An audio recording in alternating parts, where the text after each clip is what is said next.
Hey there, SHIRO listeners. SaturnDave here, reminding you that you must play Sega Saturn, and that it's contributions from listeners like you that help keep this and our other shows hosted and available on demand, in addition to our website, SegaSaturnShiro.com, where you can find all of the most up-to-date news and information from around the Sega Saturn scene. If you'd like to show your support and gain access to several perks, visit patreon.com/Shiro Media Group to become a Patreon supporter.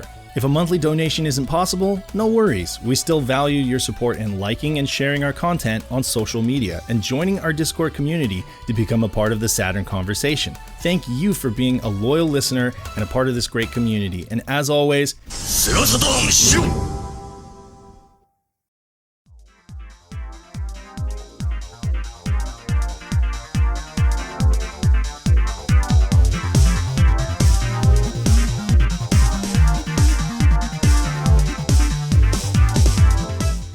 hey everyone, this is SaturnDave, and today I'm joined with Pat, and we have a special guest who hails from the Norwegian wood, a man who has had his hands in numerous gaming pies, from Funcom to HG101 to VGMDB to DF Retro to Limited Run, and several others in between.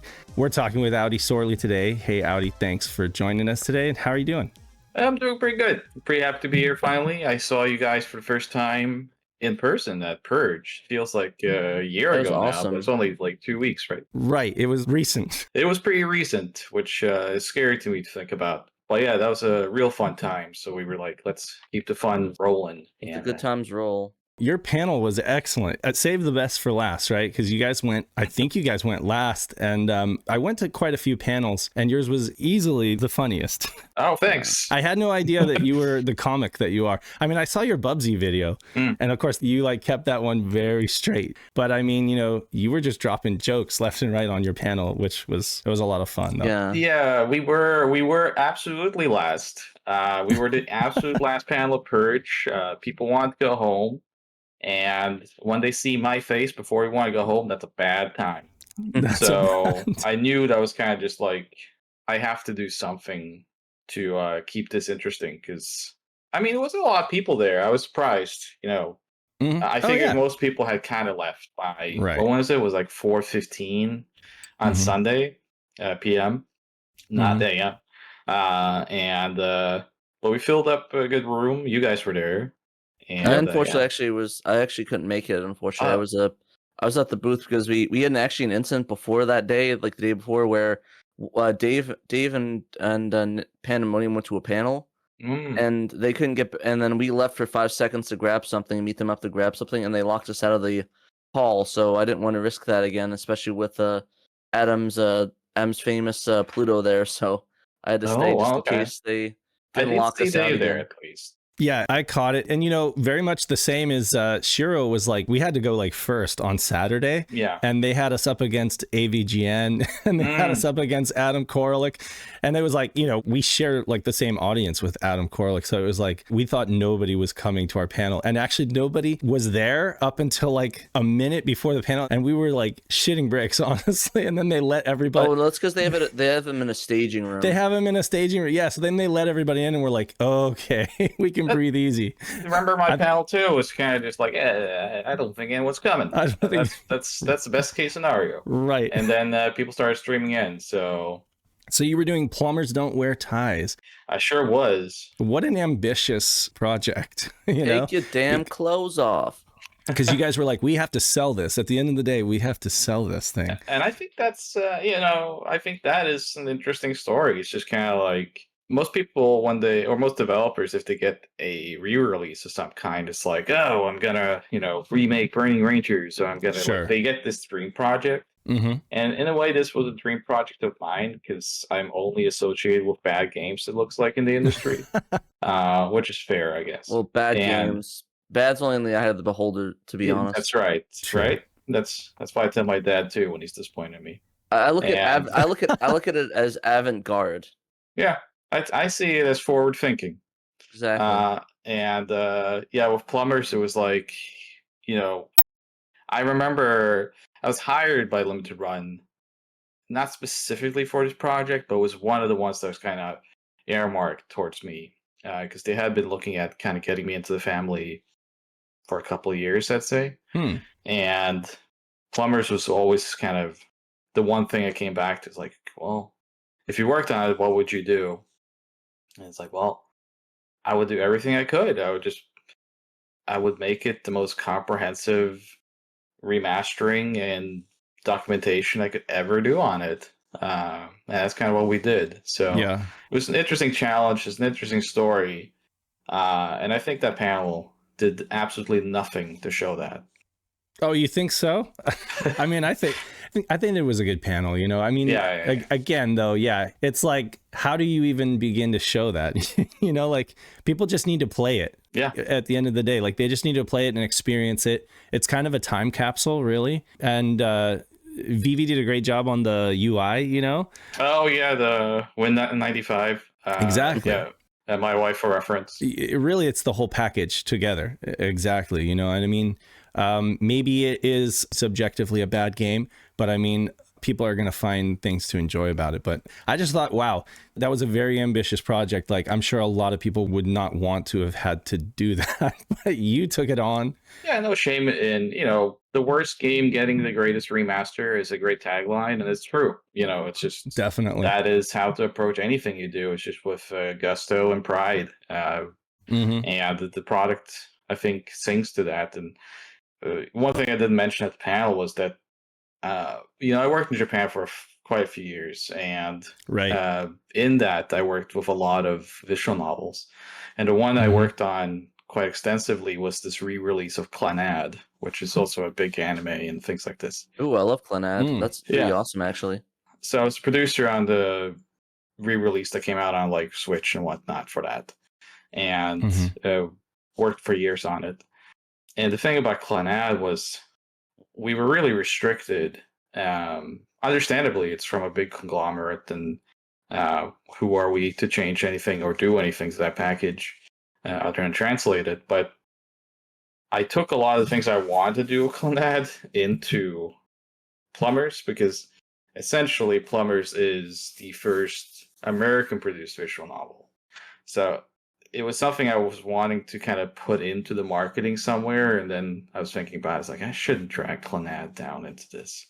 So I didn't really mention it, but yeah, that was one of my main inspirations. Just like all these things I wanted to do for this legendary Japanese visual novel, I did it for Plumbers. Yeah, it's a shame that you weren't able to do that. That'd been really cool if they gave you free reign on that. But I know some of these Japanese companies are very sort of to the they keep it close in a way. Right. Yeah, I mean, I understand it too, because I worked on a lot of games over there, and we were a Japanese company, but run from a U.S. office in L.A. So I jumped time between L.A. and Tokyo, and the same conversation happened again and again. It's just kind of like, why did we position ourselves to be like the people to do this? Because what do we really know? Like, who are we in the grand scheme of this genre of visual novels or Japanese indies and things like that? And it's like, yeah, I could sit there and blabber about how much I played visual novels when I was young, which is true, but it's like culturally, there's a lot of, especially with like Clannad and whatnot, there's a lot of things that it refers to that I just wasn't part of. So I understand that their hesitation on it is like, what? We can't just give it to you free reign because we don't know what your influences really are.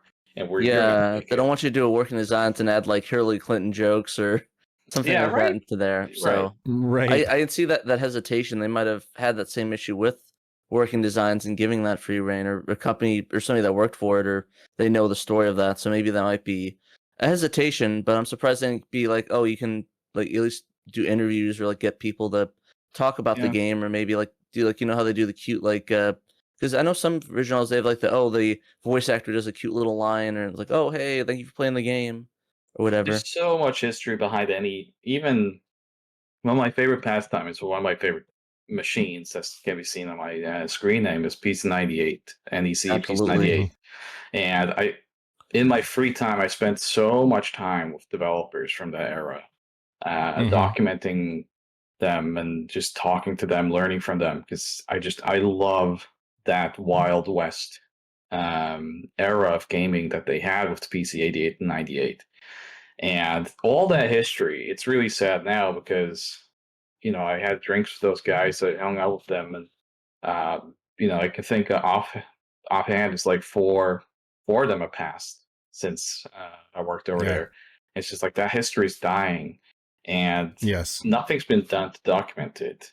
Hmm. One of my dearest friends who passed was Umemoto Ryu, and he was the composer of Eve Burst Error and Desire, and these games are on Saturn as well. Yeah, he's an excellent composer. Just his, yeah, absolutely. Yeah. His music is just One amazing. of the greatest composers of all time, and he was one of my best friends. And we worked together extensively up until his passing. I spoke to him, I think, a week before he passed.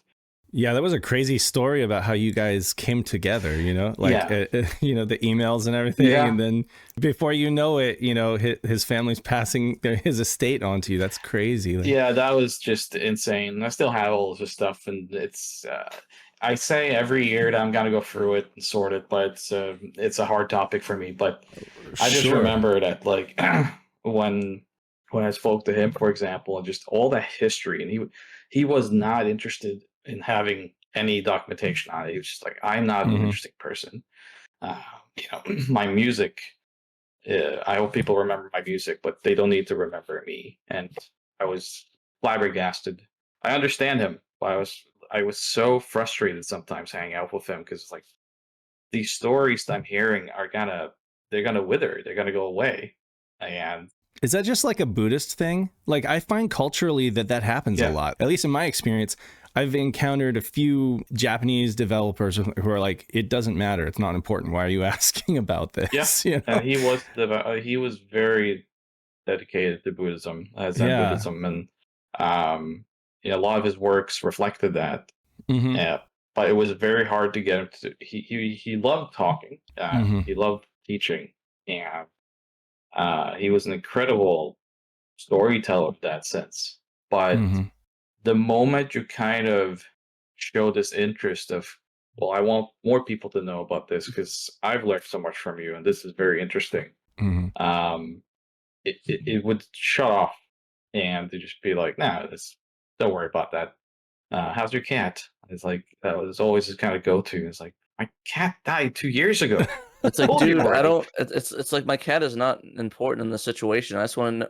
I want to know what's going on and like why and like how you went about doing this. I don't know.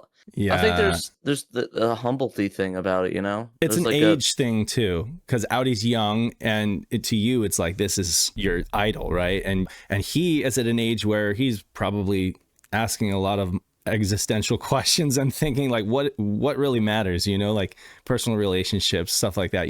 I think it might have been an age difference thing. It was that, but it was also with Iwamoto-san, it was very complicated. He came from, I think he had a lot of, it's been a while since I spoke about him, but I think he had a lot of challenges in terms of accepting himself and also his family. His mother was very accepting of what he did, but I think his father, and I got to know his father a lot after his passing, and I kind of saw the good and the bad in the sense of what he had gone through, because Imamoto's dad basically kind of took me into the family as well after Ryu's dead, and it was very strange. It was a cultural clash there, to say the least. Right. But he was a very, very kind man, and I think since he has passed, unfortunately, I kind of lost contact with him, and so this is the rest of his family. But there was certainly a lot of things in Iwamoto's life that seemed to have come from rebellion and kind of this idea of finding his own place, because his dad ran a fishery thing. I forget what it was, but it was something to do like with a marina. No, not marina, but like he cleaned fish or something. Oh, okay. They ran some sort of kind of rustic family business that he absolutely didn't want to do. and he ran away. He ran away from home, and he lost contact with his dad for years. I think that really impacted him. And when I got to know him, they reconnected. Not due to me or anything, but they reconnected, and I think that brought back some challenges in his life.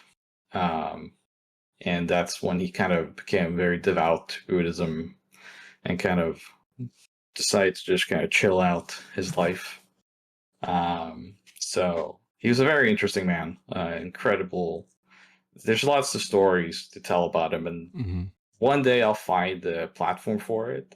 Definitely. I still keep in touch with his friends, and I still keep in touch with his mother and his brother. So there's always ideas. I know that there was a television company that wanted to do a documentary on him a couple of years ago, and I was even flown over to kind of talk to them about that, and it never materialized. So maybe one day. Well, I mean, there's so many Japanese game music composition, everything. There's so many greats out there and I don't feel like there's any form of media that like really shines on that, and like I think if anybody's qualified to do that, obviously it's you, and a few of your contemporaries, but yeah, it would be cool to have like a video or a coffee table book or some. Well, really, it would need to be a video so people can hear the music. Yeah, that's the thing, right? Maybe like a vinyl collection would be kind of neat, like just like a collection of all works on vinyl and like a giant book thing with like maybe like a giant box set with like some stuff, or even CDs. I don't know. Yeah, there was a CD series that came out called it was from Egg Music. It was called like Ryomoto Volumes, and it had like Xenon, Burst Error, and Desire, Ground Seed. And I spoke with Hallie-san about Hallie's a mutual friend of ours, right? And I spoke with him about doing like a vinyl set with like a booklet or something. But I think now there are some issues in terms of rights. I think something has been bought up, and because there was like there was a re-interest, not so much in him as well, but Yuno was re-released and remade by Spike Chunsoft a couple of years ago. I think it even got a Western release, and after that, there was kind of this search for these legacy IPs in the visual novel space, which never materialized for different reasons. But I think Burst Error and Desire, these Seizeware games, got roped into that. So I know Burst Error was remade, but was never translated. But yeah, so we'll see. I'm sure one day. I'm just curious before we move on and get too far away from it, for a lot of our listeners, for a lot of our, a lot of Saturn fans that may not know, PC-98 was a excellent Japanese microcomputer, basically, right? How would you characterize the PC-98? Like if you were to describe it and its games? I got one, but I'll let Audi go first. Yeah, I mean, if you kind of get a comparison so people can kind of attach themselves to it, I'd say the Amiga is kind of like the Western equivalent, where it was a computer system and family system from NEC, who famously also made PC Engine and PC FX, the greatest console. The greatest. And, the PC-80, because prior in like 1978 and such, when the computers started coming to Japan, they were coming from Apple primarily, the Apple II, which had its own versions over there with a higher resolution to show characters, because you need high resolution to show Japanese characters. But it was extremely expensive. There was such limitations to what Apple could do with the Japanese support. And NEC, not really being... NEC is an interesting company because they weren't a manufacturer of video games or computer hardware in that sense. They were just an electronics company that whenever they saw an avenue, they would jump into it. And the PC-88 and its series was just kind of an opportunity for them, and they had the bandwidth to do basically what the ZX Spectrum and Commodore 64 was doing in consolidating a lot of the hardware down into smaller units and making it affordable. And that also opened the doors for programming languages to be more open to consumers, and as such, you start getting what's called doujin games. So you would get a lot of this kind of free form game design and very interesting usage of the hardware to do things it's not supposed to. It's the same story that goes with like the Commodore 64, where you have this kind of basic setup of a really nice sound synth chip and simple graphic processing, but what people do with it is just incredible, and they still keep doing it to this day.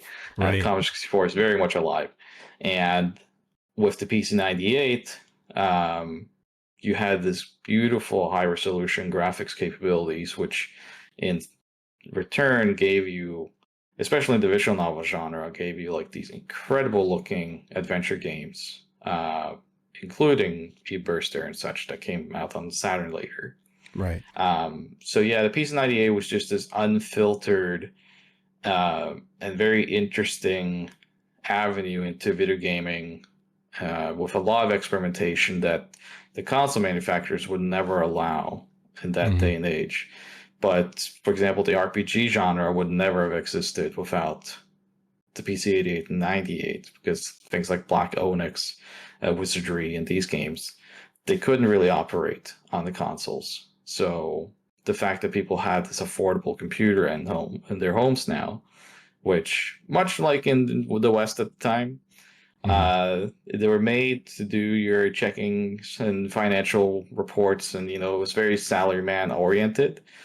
But culture-wise, what happened was that salarymen, they would pick up these computers, they'd have a day job, and the last thing they want to do is go home and do their taxes. And so there was this escapism that was even stronger in Japan than it was in the West. And as such, you got these extremely expansive adventures, which often took, in a sense, this approach of bringing you into this vast world. So you have very intricate storylines, weaving characteristics and plot points, because it was very much angled towards giving very tired people a very detailed world to escape into. And something reminiscent of their childhoods, where they had a lot more freedom to just explore and, Yeah. Wait, do I feel that? Before all the responsibility. Yeah, I kind of understand them now. But, you hear about this a lot with Zelda. Like Miyamoto always talks about how, like, Zelda was made as a game where you want people to share details and discoveries and whatnot. And the, games in general, but visual novels especially, unlike PC-98, they were very much of that same sense that you were supposed to not so much share, because the things happen, those games can't be shared. But it was very much this idea of just kind of escaping into this world of familiar things, but incredible stories that very much in the 80s, when the Japanese bubble was very much full in effect, people were working long hours and their lives were fairly mundane. So the games were just, what happens then is that your creativity just goes into overdrive. And it gets relegated a lot to just like eroge. It's just erotic games, and it's just an excuse to get the girls into certain situations. But if you actually read them and look into the genre's history, that's only a part of it. And sometimes it can be exploitive, but other times it's just natural story progression between two people who have met. And over time, their relationship builds towards an intimate moment. And it's like, well, that's how stories are told. And video games are no different as a medium. Exactly. So it's like any Hollywood movie would have that. And I'm glad you brought that up, because I think that's one of the most fascinating things I think about the PC Engine, is that it had, all these variety of games. And while a lot of people know it for these, erotic, quote unquote, erotic games, I think it's interesting in a way that really blew up that sort of scene as well of those sort of games. That and Toho, that's one of my favorite things about that is the Toho stuff. But like, I just wondering, what are your thoughts on it? Do you think that, there's like a double-edged sword with that, or, it just gets a bad rep for that, there's a hentai game machine essentially? I mean, this is something I had to fight for my career, right? was because I was producing visual novels, not always erotic in nature, but sometimes very much so. I worked on Yeah, of Necropar, course. and it's to me, it's a much lesser offense than like gore and violence. I'm from Europe. It should be stated. A big disclaimer. I'm from Europe, We would have so never known. Thank you. so I just don't see, as long as it's done in such a way that, yeah, sometimes it does make sense. Sex can be used for humor as well. I mean, Sure. Porky's exists, and Exactly. um, it's just another facet of storytelling. So it just depends on how you use it. Much like violence, much like humor, much like terror, much like anything. Yeah. It's a human response and an emotional response to things. So I do get frustrated when I see articles, even on like bigger websites still, because even in the 2010s, I was doing interviews where I was kind of harping on this, that like, are you actually reading these games, or are you just Googling like e-hentai, you know, galleries with this name? Because yeah, you can find those screenshots, but that's like me just searching up a Van Damme movie and seeing his butt, and it's like, yeah, it's in that movie, but that's It's not more the than whole that. movie. Yeah, It's it's like half it's of like it. yeah, and I think a lot of people underestimate how small a fraction that was in that library, because the PC Engine library is huge. It's just a lot of it's not documented, because in the West, at least, because it's not really a popular thing out here versus us. But like the library is huge for the PC 98. It just Yeah. No, What? it's amazing. gigantic. And tons of games. I mean, visual novels is the biggest genre just because it was the easiest entry point for developers in terms of like generating text and images on screen with audiovisual like cues. Still fairly intricate programming, but it's the easiest to figure out. Yeah, But yeah, I mean, I have a collection of like about 200 Piece 98 software titles now. And there's a ton of interesting actual action games and RPGs and such there that has never been talked about. I've been a guest on another podcast called Axe of the Blood God, which is a Oh very yeah. good like RPG. Nadia Oxford and Yeah, a fantastic podcast and people. And they're always just surprised about this world of RPGs that they never even took into account, because like right. this is a podcast about RPGs and they're cataloging basically. And it's like, hold on, there's what now? Like, there's just like these hundreds of RPGs that were doing crazy shit Right. In the early '90s on the PC 98.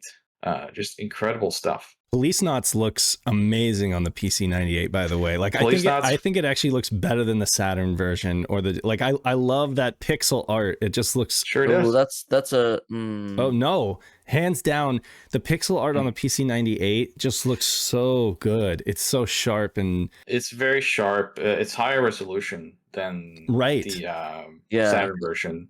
exactly. And the same goes for like Uno and eBurster and all those games. Low resolutions, kind of blurry images. They redid Uno for Saturn when it came over, so it Yeah. has kind of slight different art and Yeah, it's shading. more like an anime art style. Same with Police Knots. Yeah, it's more anime. Like they redid Yeah. all of the drawing and everything like that. It looks great on Saturn. Don't get me wrong, but like Yeah, PC 98, absolutely. PC 98 is just like people have to just see it to believe it. You know? I'd They love really to do. play the fan translation of it if they ever make one for Oh, that. that would That'd be amazing. Yeah. Yeah, I don't know if they're working on that. There's also the 3DO version. Yeah, this is true. There's a 3DO version too. I just have to get good at reading Japanese. I used to be better. But, Yeah, the same one quick, for me. yeah. yeah, the one question I did have for the PC 98, would you happen to have any of the Toho games? Because I know those are really, really hard to find. And I have a couple. So I didn't work with Zune on a game, but I worked for a company called Sekai Project for a few years, Mm. and we were trying to work with Zune on officially localizing and bringing over some of those titles. So I got to meet him a few times, and I have like, I'm not a super Toho guy, but I do have a couple physical copies. They're really flimsy. Mm. They're not all packaged the way you'd think. Yeah, like it's like the Considering classic their like a plastic bag and a couple Yep, discs, right? that's exactly what it is. It's very indulgent, and but he was a nice guy, and I just never got good at Tohu. Yeah, I'm Uh, bad at it too. I just I like I'm bad at it, but I enjoy the series. But I get that though. But hopefully you're able to work something out because I think those games are pretty much the hardest in the series to oh man, find. yeah, I don't know. I mean, this is many years ago that I was in that circle of things. Um, I don't know what I see Tohu games released all the time for consoles, and there's always like offshoots because it has an open license. Mhm. Hmm. So yeah, I don't know what the official status anymore is on like actually bringing over the main lines. But I think they are more readily available now that Peace 98 emulation is in a much different place than it was 10 years ago. So I don't know. I don't know if the demand is even there anymore. The same way it was Yeah. 10 years ago. So one question I did have is so this is probably a really racy topic, but I think one of the biggest issues with preservation is that there's always has to be a hint of piracy to be able to accomplish that. And I thought, what are your thoughts on that? I know that like and sort of trying to think of the word. What are your thoughts on sort of the idea of piracy as preservation, and if there's a way to we can ever get around that? I mean, we're trying to, right? Because my day job now is with Limited Run. I'm the lead producer on Carbon Engine, which does preserve games officially Mm. via licensing with these companies. So we just made like Jurassic Park collection, which has the Super Nintendo, Game Boy, NES, and Sega Genesis games all collected. And that, let me just tell you, like getting that, something like that, which you would think is just kind of like, well, wasn't that just a matter of getting approvals from NBC Universal? Mhm. It's like, no, we had to discuss with Sega, and we had to go back and talk with the people who are no longer really in the video industry, and like, all these things. It's really difficult. Oh yeah. So if you want Sounds to, like it. so it's not just a matter of just kind of finding the games or having the binaries for them is like 2% of that puzzle. Um, and I grew up with Commodore 64 and Amiga, and even back then in like the late 80s when I started playing on those, at that time even preservation was some you had to kind of go the piracy route because games got cracked and then preserved that way, and things were taken off the shelves or just removed from developer side back then, even with no regard to whether or not people enjoy the game, whether or not it was historically important, which every game is historically important, much like every movie is historically important, even Samurai Cop. And Especially Samurai Cop, especially especially. Samurai Cop. I got stories about that movie I can tell you. And it's so I don't think so, because there's a reluctance from not just from a legal standpoint. There's people have different emotional reasons for pulling their software, and sometimes maybe we have to respect it. Other times it's based on very trivial things. Mhm. I've lived through it, but I will say that the avenues now of preserving things officially is opening up rapidly thanks to people like Frank Sfaldi and Jeremy Parish, and people who have been harping on this for decades, that this is important stuff. Right. And you're seeing it even with Nintendo directly. They put out that Star Fox 2 on Super Nintendo Classic, and the Mega Drive minis, I think one of them had like a remake of Tetris, and Yeah, I things like think that. Super Turrican 2 was on the was it the analog consoles for the Mega MD, I think. So the Super Turrican 2. So Turrican is something I also worked on. I worked on everything, as you can You're a big find out very Turrican quickly. fan. Yes, I worked with extensively with Factor 5 throughout my career, and That's great um, company. yeah, still around, still great people. Hmm. And Turrican, you're talking about Super Turrican Director's Cut on the Super NT. Okay, that was Hmm. a Super NT. Okay. Yeah. On the Mega Drive, you had Mega Turrican, which they eventually released the director's cut of as well. So, but yeah, that's another case where they kept all those source codes on floppies. They resurrected them and put out that director's cut, which was like only rumored for years, and then now it actually exists. Yeah. So mid 90s Sega games, a lot of them, especially the arcade games, are just licensing nightmares though. Like one of my favorite games of all time is Top Skater.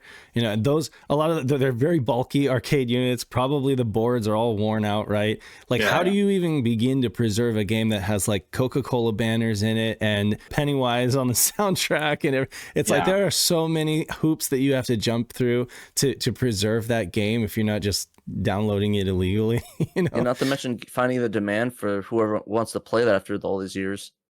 Well, it's not about that. It's about preservation, though, right? You know, it's like there's always somebody. Well, the demand comes from licensing side. You know, that's whether or not Sega even sees an interest. And because like you said, every game is important, but for them it has to be a financial reason for them to go into their archives, prepare the source codes, if they even have them, or get the binaries over. And like you said, there's all these hoops, right? And there's something we experienced recently too with something like Jurassic Park.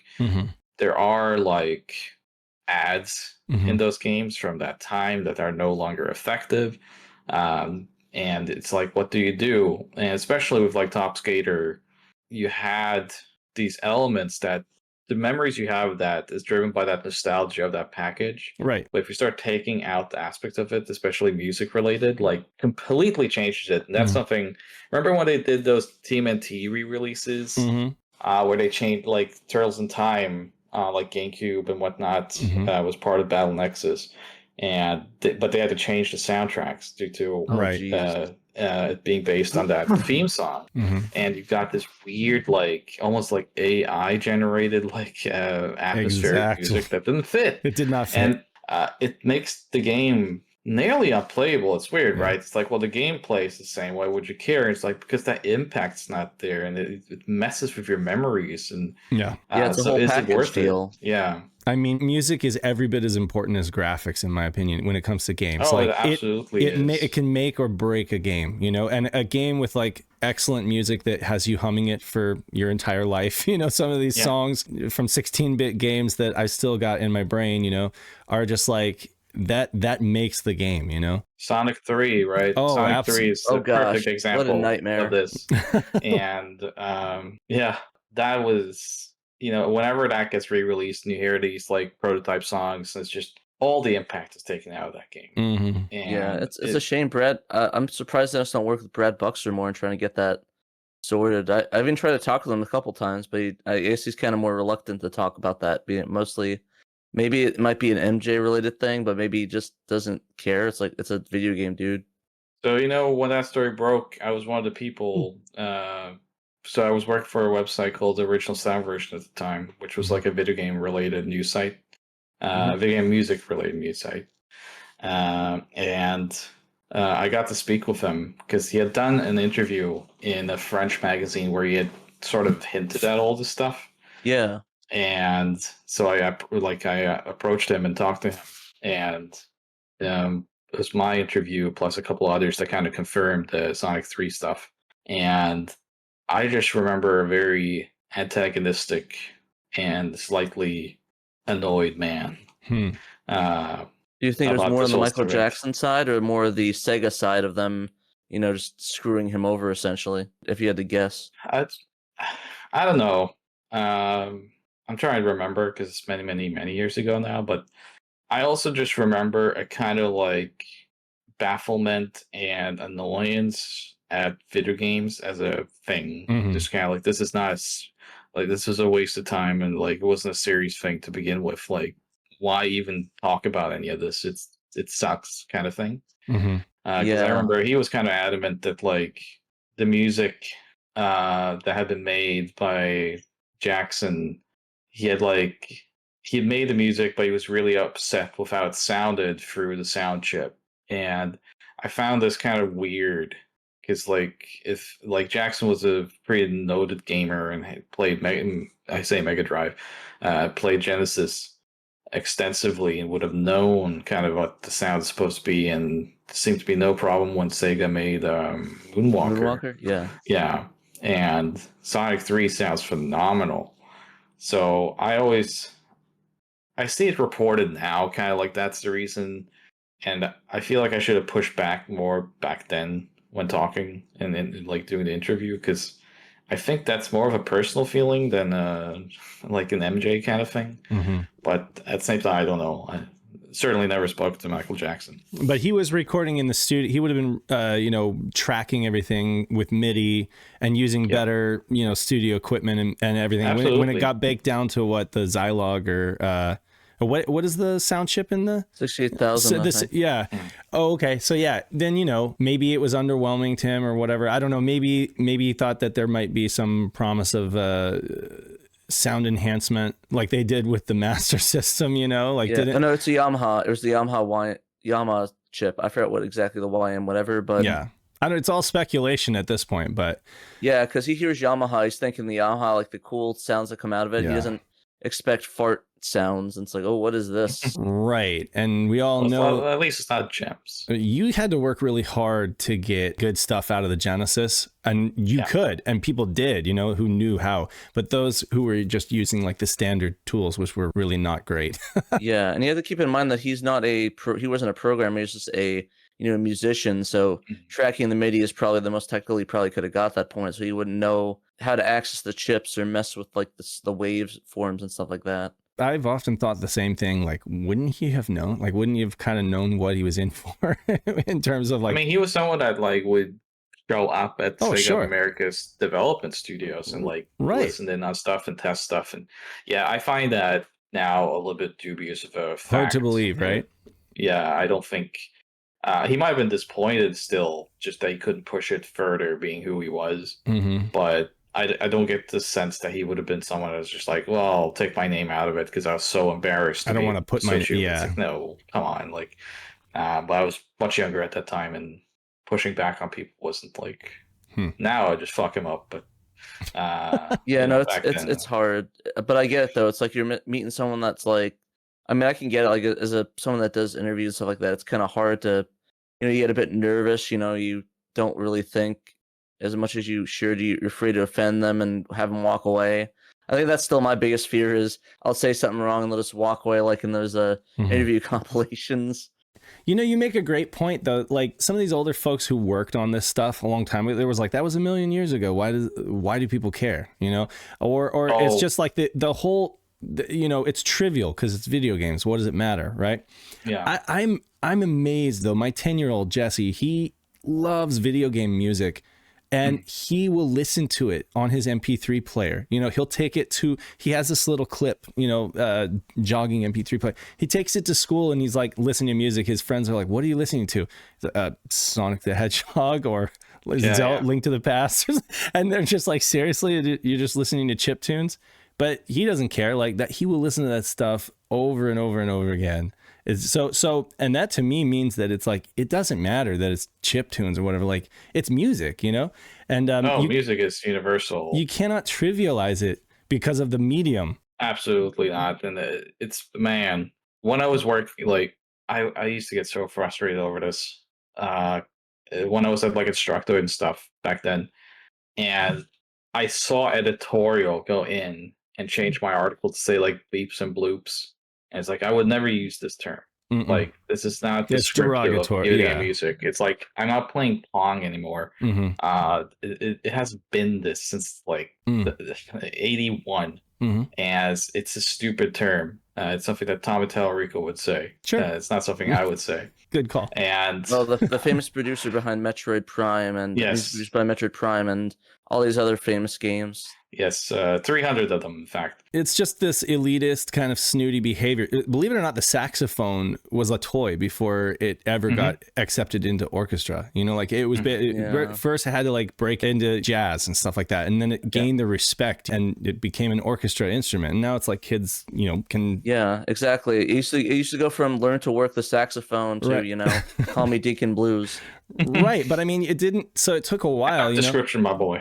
Sorry, we're all Steely Dan fans, so I try to throw in huge Steely Dan references to get Dave a chuckle or two. Well, it does, I mean, but again, like, so the medium, you know, you could argue that it's all noise, right? It's all just sounds, right? Just crazy to me though that like you see like the behind the music stuff with like Steely Dan, these people like session musicians, like, oh yeah, I played this part in Josie, or like this do do do do, and like they go into that, but like video game composers, it's like it feels like it's almost like it's weird. Like musicians, you'd think they'd have that mentality of, oh, we need to preserve it, and because this is work that they worked on. I just don't get it. Like, yeah, it's very strange. I never understood it. And much like your kid, I remember the first time I kind of encountered video music was like 86, 87. Mm-hmm.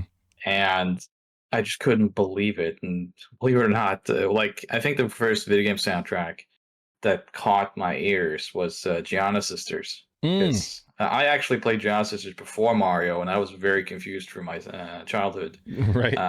About which one came first.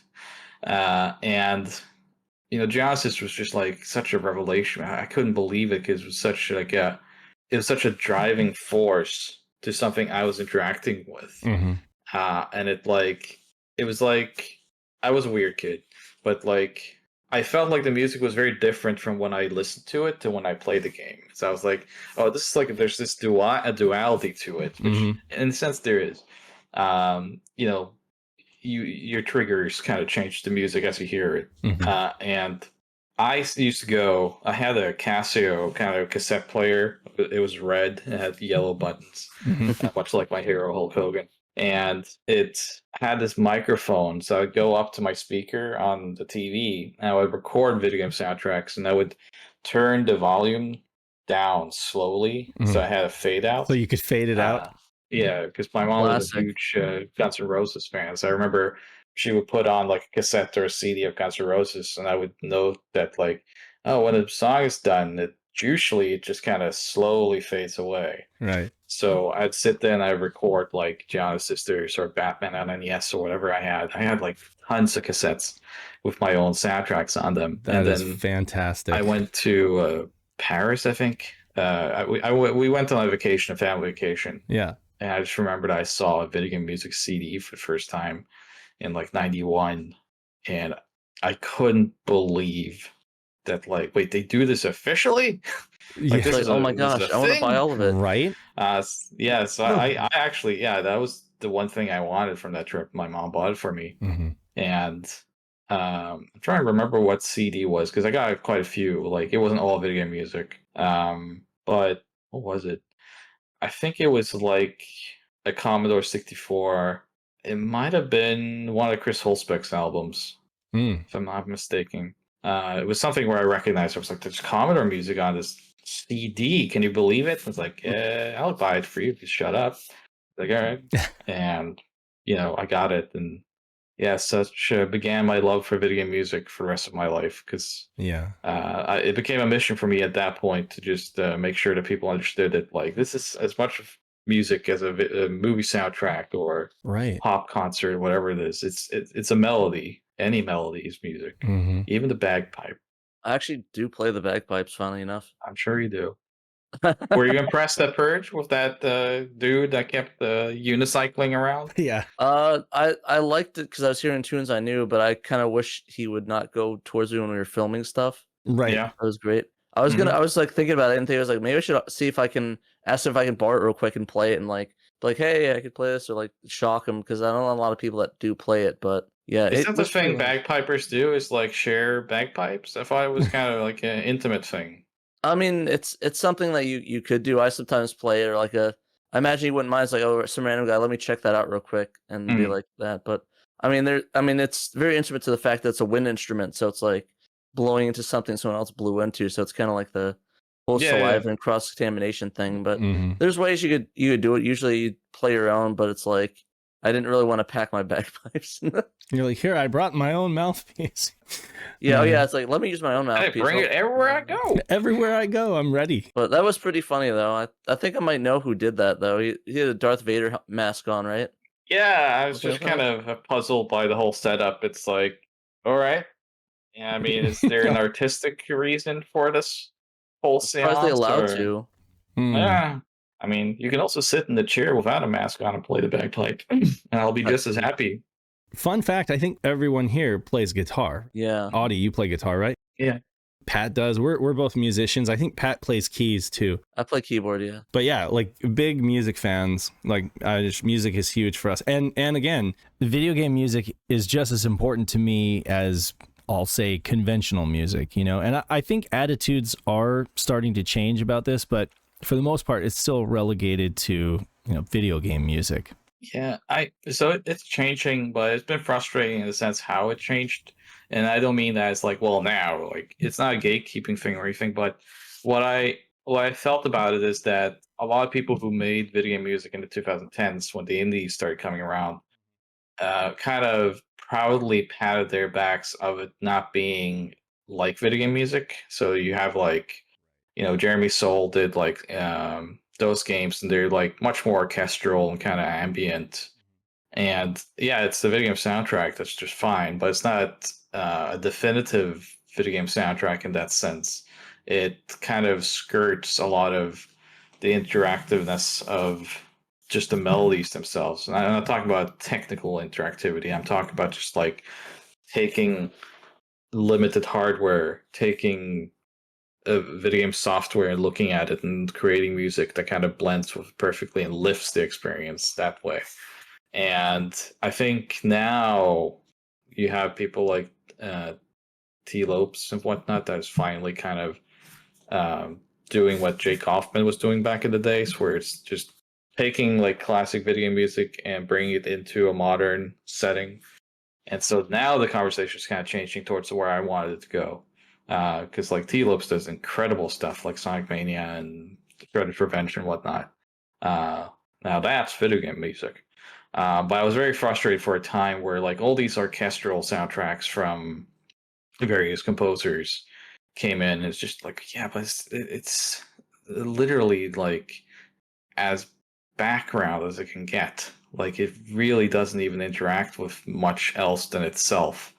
And that's not where I want video game music to go. I don't want it to just become a orchestral piece in a cutscene. It's like, yeah, the song is beautiful, but it doesn't technically impress me at all.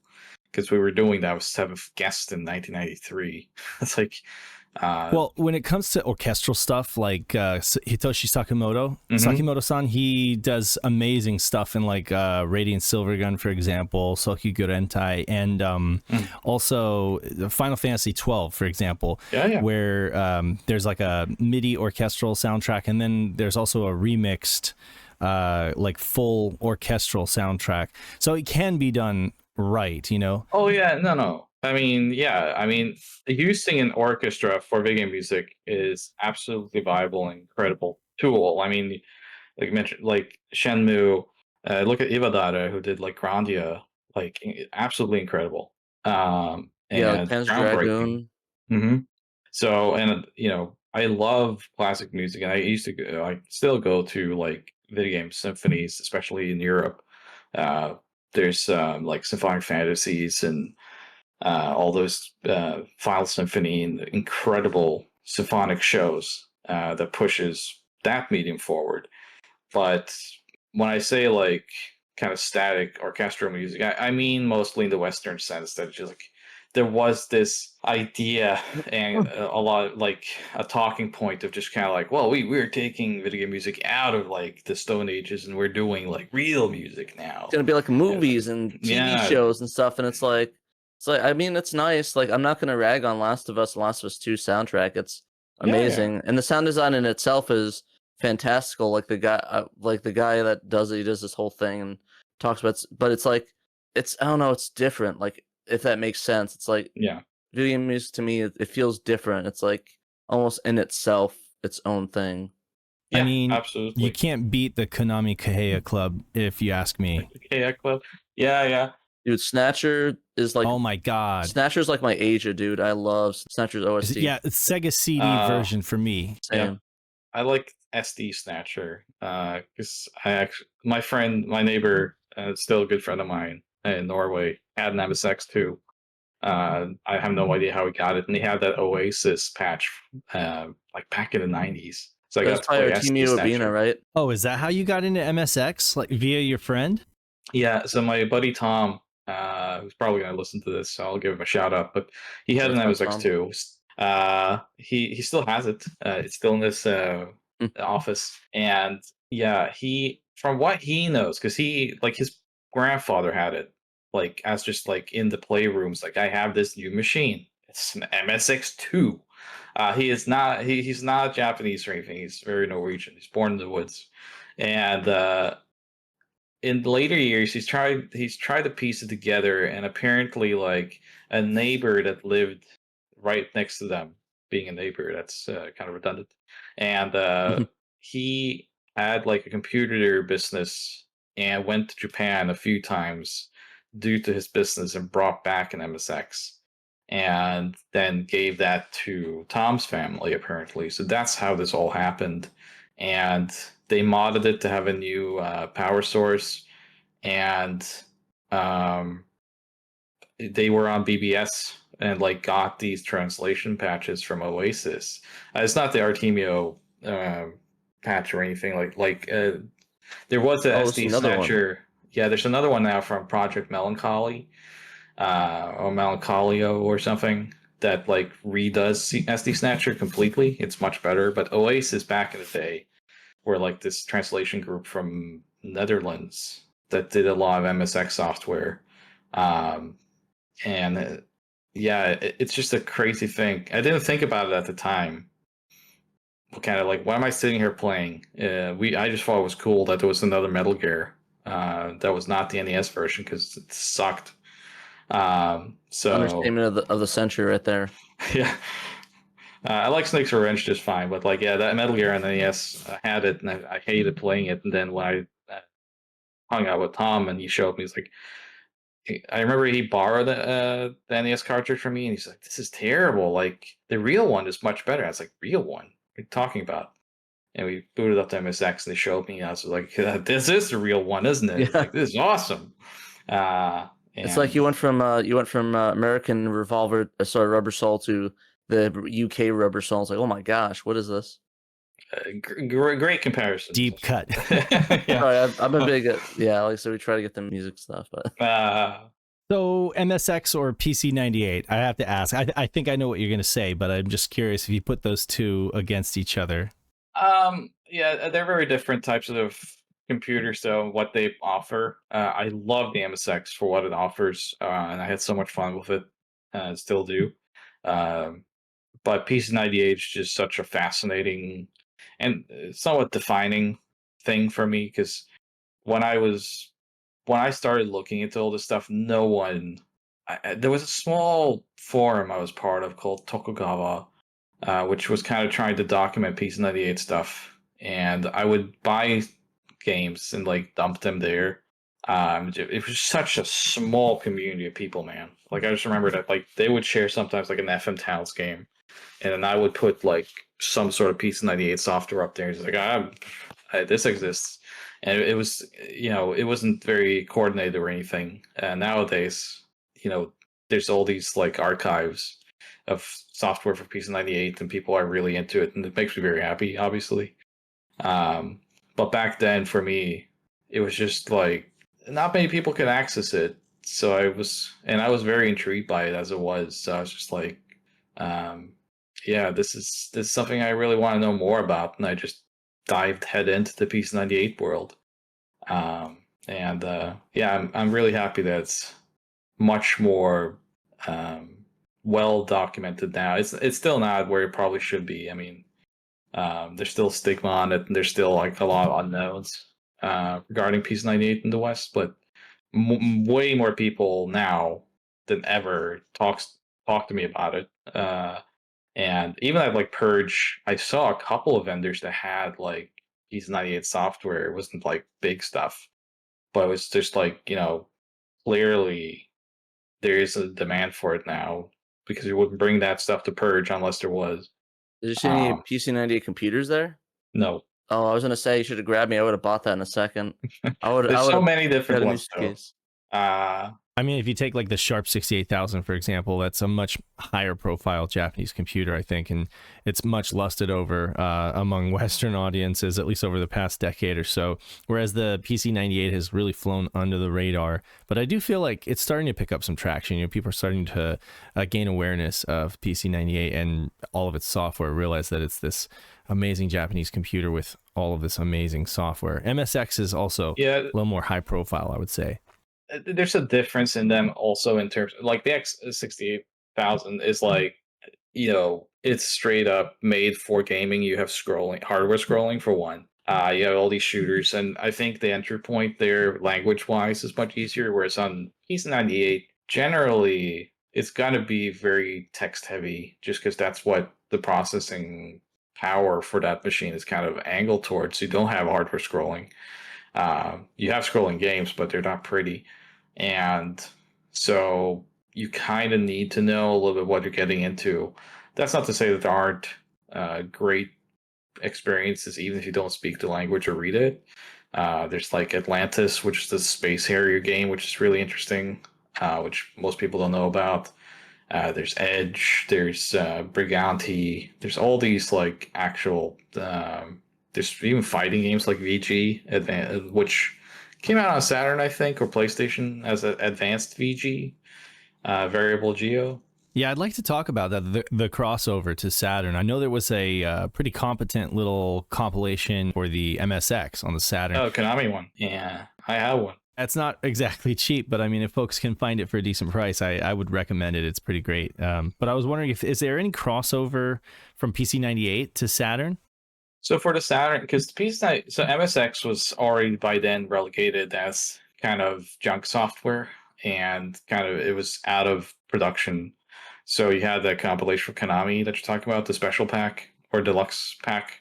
On Saturn, it's one disc. On PlayStation, it's 3 discs, and it has a worse emulation of the Saturn version. So if you're going to pick up the MSX compilation, do it on Saturn. But for the PC98, that was ongoing until 2001. And, when you say PC98, it's not like it's one machine that kept going. It was iterations of it.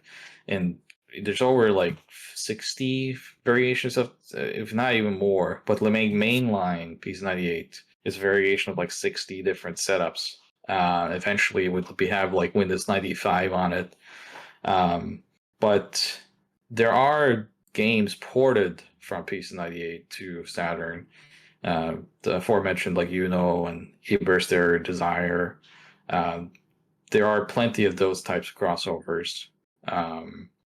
I think a couple. I think there wasn't there a fan competition thing, Dave, that they did a conversion to a PC98, like the Breakout clone on there. Right, wasn't that Cyberblock Metal Orange? But yeah, I think that was also. I think it was NSFW, and we tried to stream it on our stream, and we're like, yeah, we can't stream this, but yeah, I think that's what it was. That's it. That sounds about right. Yeah. So I think, because it was still an active platform, you have the crossover of like being multi-platform game, and generally toned down slightly for the Saturn, but eventually not even that so much. Sega's restrictions on content loosened over time, but you can definitely find crossover between PC98 software and Saturn software. I gotcha. Yeah, Pat and I recently did a podcast with John, who's a good friend of yours, and he said that we should ask you about Japanese Saturn games. Specifically, you were a big fan of some of the more obscure titles for the Japanese Saturn, and I was just curious, what are your recommendations? What games do you think fly under the radar, or that are games that folks should check out and be more aware of? A couple of years ago, I'd say Bulk Slash, but I think most people, especially listening to this, has heard of that. Right? Yeah. You play the dub? But no, I mean, yeah, it was dubbed, right? Full English audio dub by the Bulk Slash team. That's right. Yeah, and it's like incredible. It's like professional, and not only just professional, but like kind of done in the way of like a 90s. It's just I love the work that was done on Bulk Slash, and I wish it could come out officially with that dub on it. Same. Mostly because we're in it, so that'd be cool. Can limited run make that happen? Carbon engine. I'll ask. We'll ask. They've done Stellar Assault too, and that was phenomenal as well. Yeah. Yeah. Honestly, I think there's just so much that I really wish there was a ability to bring all these fan translations that people worked on to official releases and make them their own stars, their own translation copy, their own working designs, if you will. But I know that's a lot of legal gray area that's hard to do. Yeah, I mean, it is hard. When it comes to Japanese Saturn, though, I absolutely love collecting Japanese Saturn because it's just the variety on it is insane, and the quality of most of that is just even above PlayStation. I think when you start like going into the nitty gritty, I'm a huge fan of Langrisser, which was a series that started on the Genesis as a war song in the US. And Langrisser is so good on Saturn. Obviously, I think one or two of them have maybe been translated. I don't know, even on Saturn, maybe it's the PlayStation versions. PlayStation versions, yeah. There's a huge language barrier, which is the only reason I think people haven't really. It still goes under the radar because it's like these huge. It's so much text to try to translate that. Yeah, but I have a few of those games. Yeah, just absolutely incredible. And my favorite Saturn game is one that's kind of. I think it's one that if you're learning Japanese, it's real fun to pick up.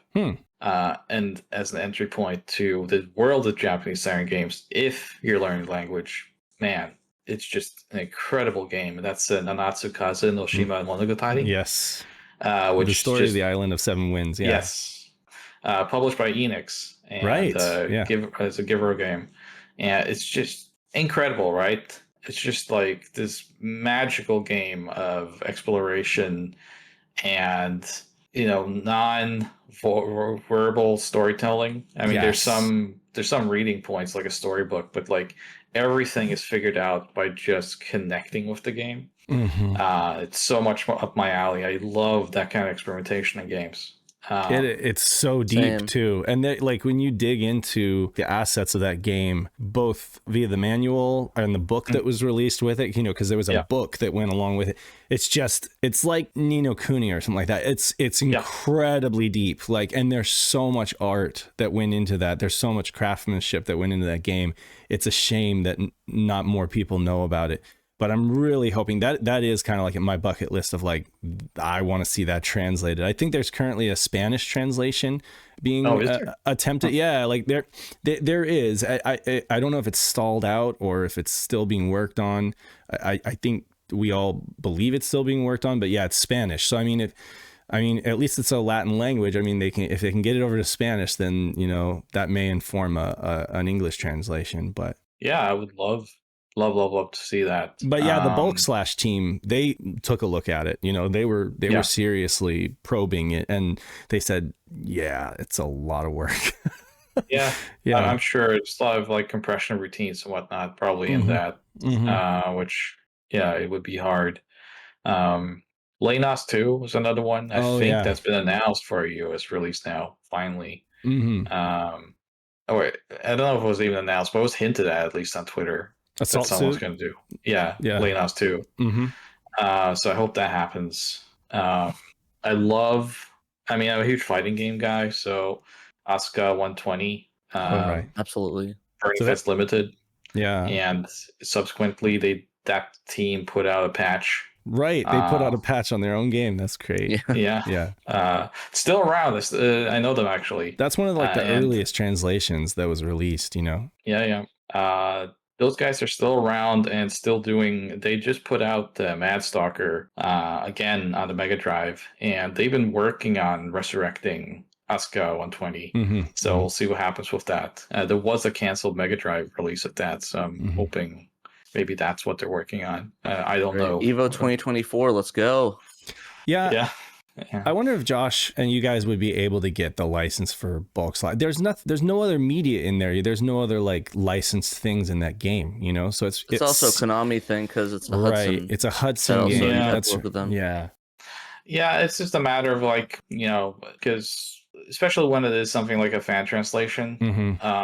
Even though the fan translators generally, as I've talked to some of them, not specifically for this game but for others, it's like they're very happy to sign over their work if it can be used officially. It's like, I'll take it, sign whatever. But for Konami's side or any other publisher or developer, it's like we just can't guarantee that if it's a big team that did this for fun and the game is a success, what's stopping them from coming out of the woodworks and saying like, well, I didn't know They'd have to that it was going to make $2 million. Exactly. Yeah, like I was gonna say that you also have the dub and actors. It's like they're seeing all these copies getting sold, the money. It's like, well, where's as for free? Do I get a cut of this? Is there's something in it for me? And it's like you have to work with all of them, and it's a whole process. Where like it's not as easy as let's do it and shine it over. There's all of that potential lawsuit stuff with that. It's a messy situation. And getting their signature on paper isn't just a matter of having that paper. You have to, for a legal standpoint and a moral one, us as a company as well as the individuals need to have had the proper legal counseling in order to have this deal make sense. It's just a long, expensive route to go. Right. It is not as straightforward as people think. Not as straightforward. And I think it's easy to just kind of armchair it and say like, well, I don't get it. Like if people say you can just use it, why not just take it? Why not just put it on a disc and do whatever? And it's like, because you just never know. And the last thing a developer or publisher wants, especially in Japanese, it's a lawsuit or some kind of publicity where they did something unlawful. It's just kind of like, it's not good publicity. Right. We don't want that, especially if it's like for a third party like us. It's one of those things then that where the fans don't necessarily understand completely everything that's involved. Like that often happens in game fandoms is they just think that everything is just so, why can't such and such company do this or put this out?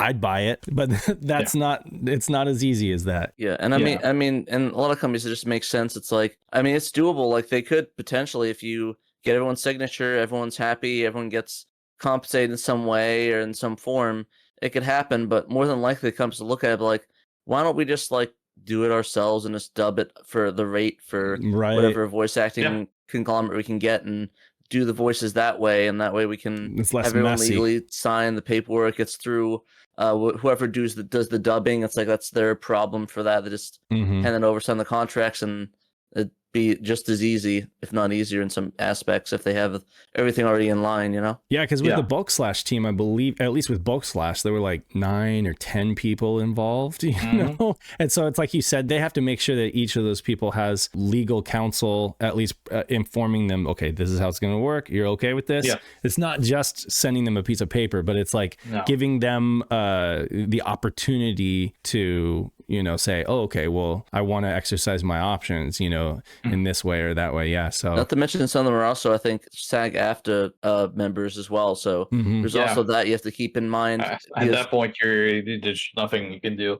The attitude and the culture in the fan translation scene is definitely one of like not wanting money, because of the legal gray or not even gray area. It's like nobody wants. It's a cultural thing. It's a cultural thing. It's like people doing homebrew games would like to sell their games, and make money off if they can. But people doing patches, it's literally just for street cred, basically. It's literally just for like, we did this. Look at what we made, But it's definitely always like giveaway because they know it's not legal for them to charge money on it or make any money from it, So that from that standpoint, I definitely know that everyone would be on board. But again, like from the legal standpoint of the company trying to do it, I definitely see where you're coming from, like how it's a lot more complex of a situation than people realize. I mean, even from like a standpoint of a developer kind of taking in a fan translation, you also have to kind of make sure, like, where did this translation come from? Like, what tools were used? Did they have the license? Like,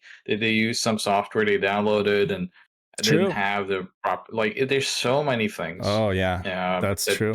And all that, like, if I'm the producer on the game, and this happened, it's like it's my job to go in and figure out all this stuff, and it takes forever because like you'll have all the details you think, and then someone comes back and says like, actually, to do this image, I use Photoshop, and I don't actually have the license to do that. And it's like, okay, I mean, unless report it, obviously no one knows, but it is my job to be transparent about it, because like the 0.001% that there is some sort of metadata or anything that can track down the fact that like this was used with unlawful software in Japan is just a no-go. So it's just, yeah, it gets real difficult sometimes depending on the scope of these Wow. fan translations. And I that, didn't even think of that. That's insane. Yeah, that's Yeah. that's pretty insane. Like, That's crazy. and that's something that like we wouldn't think of off the top of our head, that that could get people in legal trouble. It could get the company in legal trouble, because like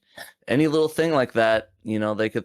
I mean, they probably won't, but any chance of a lawsuit that's possible, that's the risk. Even if it's that low of a risk, it's like that's Oh, still yeah.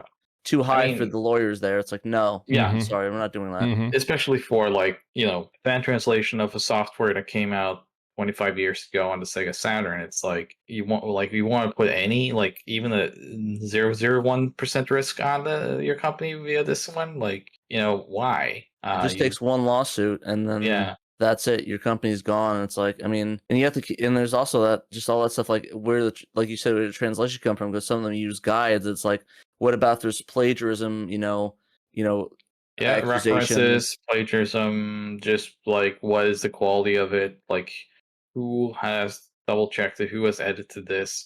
Does it need to be re-edited? Does it there's licensing fan translations. I often see like people putting out a patch or something, and then fans immediately at like the game company itself and says like, hey, Capcom, you should pick this up and release it and this and that. It's just, don't do that, like, because they can't do that. Then this exists in a space of its own where Mhm. it is for the fans, so you can enjoy it through whatever means you have to play it on the real hardware and EverDrive or whatever. But the legal scrutiny that comes on some of these games, even with just an act, can be kind of severe. So it's always best to, like, if you want to go the legal route with it, approach in private. Because I've certainly seen a fair share of like projects and whatnot get shut down, just due to the fact that there is so many complications regarding all this that people don't think about, and it's not even from ill intent all the time. Mhm. It's just like, oh, we do not know the state of this software and who owns it, and or they're in some sort of legal quandary with the creator, and like when they find out people are fan translating, it's like, no, you can't, do not touch it. Like, we do not know what's going on with this software.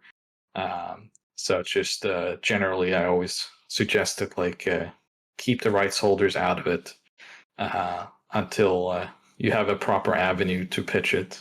Right. Exactly, and that's a good idea. Is just like, if you've done the fans relation, do you want legit, try to, I guess, pitch it to some of these companies. I imagine Limited Run or you guys would probably be like, hey, that's interesting. Or if you pitch it, like, hey, I have this whole pitch deck. What do you guys think? And Mhm. it might be a no, but it also could be a yes, which Mhm. Oh gives yeah, us something. absolutely. I mean, if you go for a proper publisher through it, at least you don't have to sit there and do all the paperwork and that they would need to look at in order for it to be viable. Mhm. But yeah, it generally helps that it comes through an official publisher rather than just like a fan community. Um, and yeah, it gets difficult though, as can imagine through this conversation. It's like Exactly. these fan translations are awesome, and I play them all the time. But in some cases, just like, man, the road to get them into the official license space is near impossible. It's Mhm. never impossible, but it's near impossible. Right. Here, a topic that we have talked about a lot recently, Pat and I think I've been like an angry old man yelling at the sky, is physical media. Oh yeah. I've gone on and on about, what I think about it, and, what it feels like to walk into a Target and see, credit cards that are full price, that are, publishers are not actually publishing physical media anymore, or at least they're winding it down. And I'm curious, like, what are your thoughts, and just in general, on physical media and games, and and all that. I've seen some posts from you on Twitter. You make some of the best posts. Some of the best posts, exactly. I do a lot of posts about just kind of pointing out the fun. Like I poke fun of people who are digital only, the Mhm. kind of hardcore digital only, who kind of argue that like physical media is no longer any space. And it's like, yeah, well, I met you at the party and I asked you to go home because there's no space for you physically in my home. And it's based on a true story, but it's in gist and fun. But like it's frustrating. Obviously, I work for Limited Run Games. Mhm. That's my day job, and we specialize in doing direct-to-consumer physical editions of video games. So obviously, you already know from where I work how I feel about Right. physical product. And for me, my job and my love for video games, film, music is from an artistic love. And I think a personal value into what you love, it's not just about. I think a lot of people go into like this very quickly go into this thing of like, well, it's just hoarding, it's waste of resources, and all this nonsense. Mhm. Suddenly, everyone's like super into the environment when it comes to only specifically physical video games. Yet, they drive cars and whatnot, and I try to be environmentally motivated myself. I recycle and I do my part of that. Mhm. But the thing about like physical video games and physical movies, especially, I love film. Right. And I could talk as many hours about movies as I could about video games. And it's like the value of like having a curated personal set of art that you love that you can display and get an emotional reaction from that you can share Mhm. easily, and just holding, valuing. It's not about having 2,000 video games in your shelf and pointing at it, taking a picture on Twitter, and saying like, "Look Right. at all these games I never play." I totally understand that's a hoarding mentality. Mhm. And if you'd never play those games, maybe you have 2,000 games. I do, but a lot of it is like Commodore 64 software and whatnot. But I do try to play everything I have. Mhm. I don't buy games just to buy them. I do always put the game in and play them and try to understand why I bought it. But there's something to be said about just having a curated personal appreciation for things that influence you. And a lot of that is done much better via a physical manifestation of that art. Sure. You can look at a painting on Google, Mhm. but if you go to a museum and see it, the things that you feel and the things that you get from that painting is going to be very different. Right. And seeing Bloodsport in 4K from a 4K disc, there's things you're going to see and things you're going to feel by holding that disc, putting it in, and seeing it in pristine quality that streaming just will absolutely never, and it will never get to that point So for many people. what I'm getting is that part of enjoying that media is the ceremony or the act of interacting with it physically.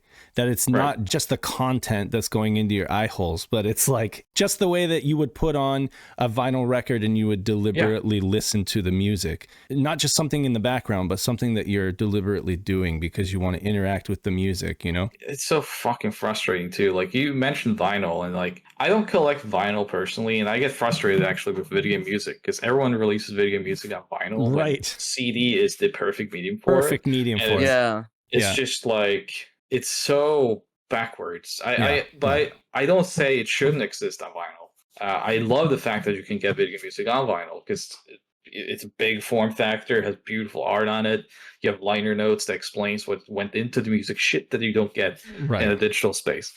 But people who are often digital only on video games, on film, first of all, you mentioned the word content, which I think is the most poisonous word in art in the last 20 years since Netflix came around.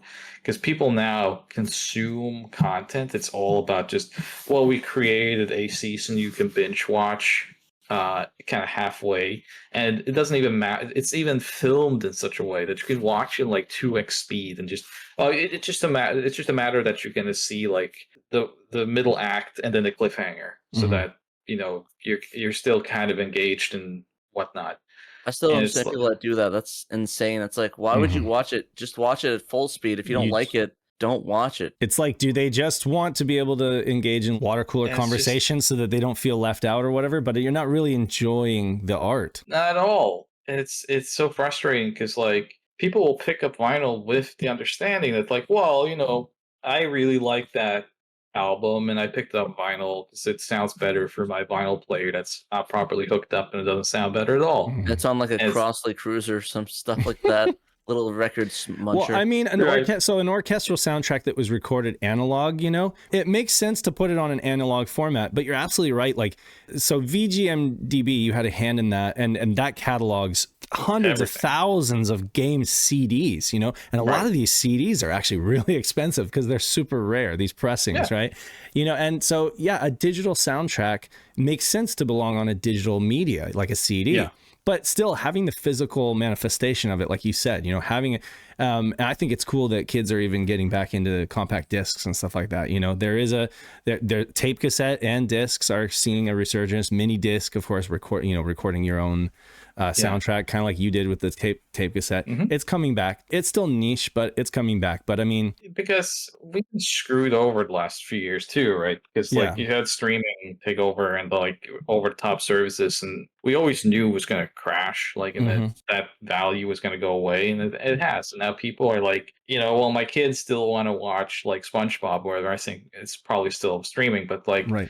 people are starting to look out for the DVD sets now. Yeah. I had the And same because issue with Star Trek. Like it switched like 3 different services yeah, within a couple of years. It's like, oh, I want to watch TNG. Oh, it's not on Netflix anymore. Oh, let me switch over to was it the CBS all? Oh, it's not there anymore. I the went to Paramount Paramount Plus. Plus, and Yeah. And it's like, well, I guess I'll go find it somewhere. I get a DVD set and put it on a Plex server. There you go. It ain't going nowhere. Finally. Yeah, you I'm can do that, or you can just get the Blu-rays that look, as I said, streaming is never gonna even get to the point where like a Blu-ray or a 4K direct transfer is gonna like look on your TV.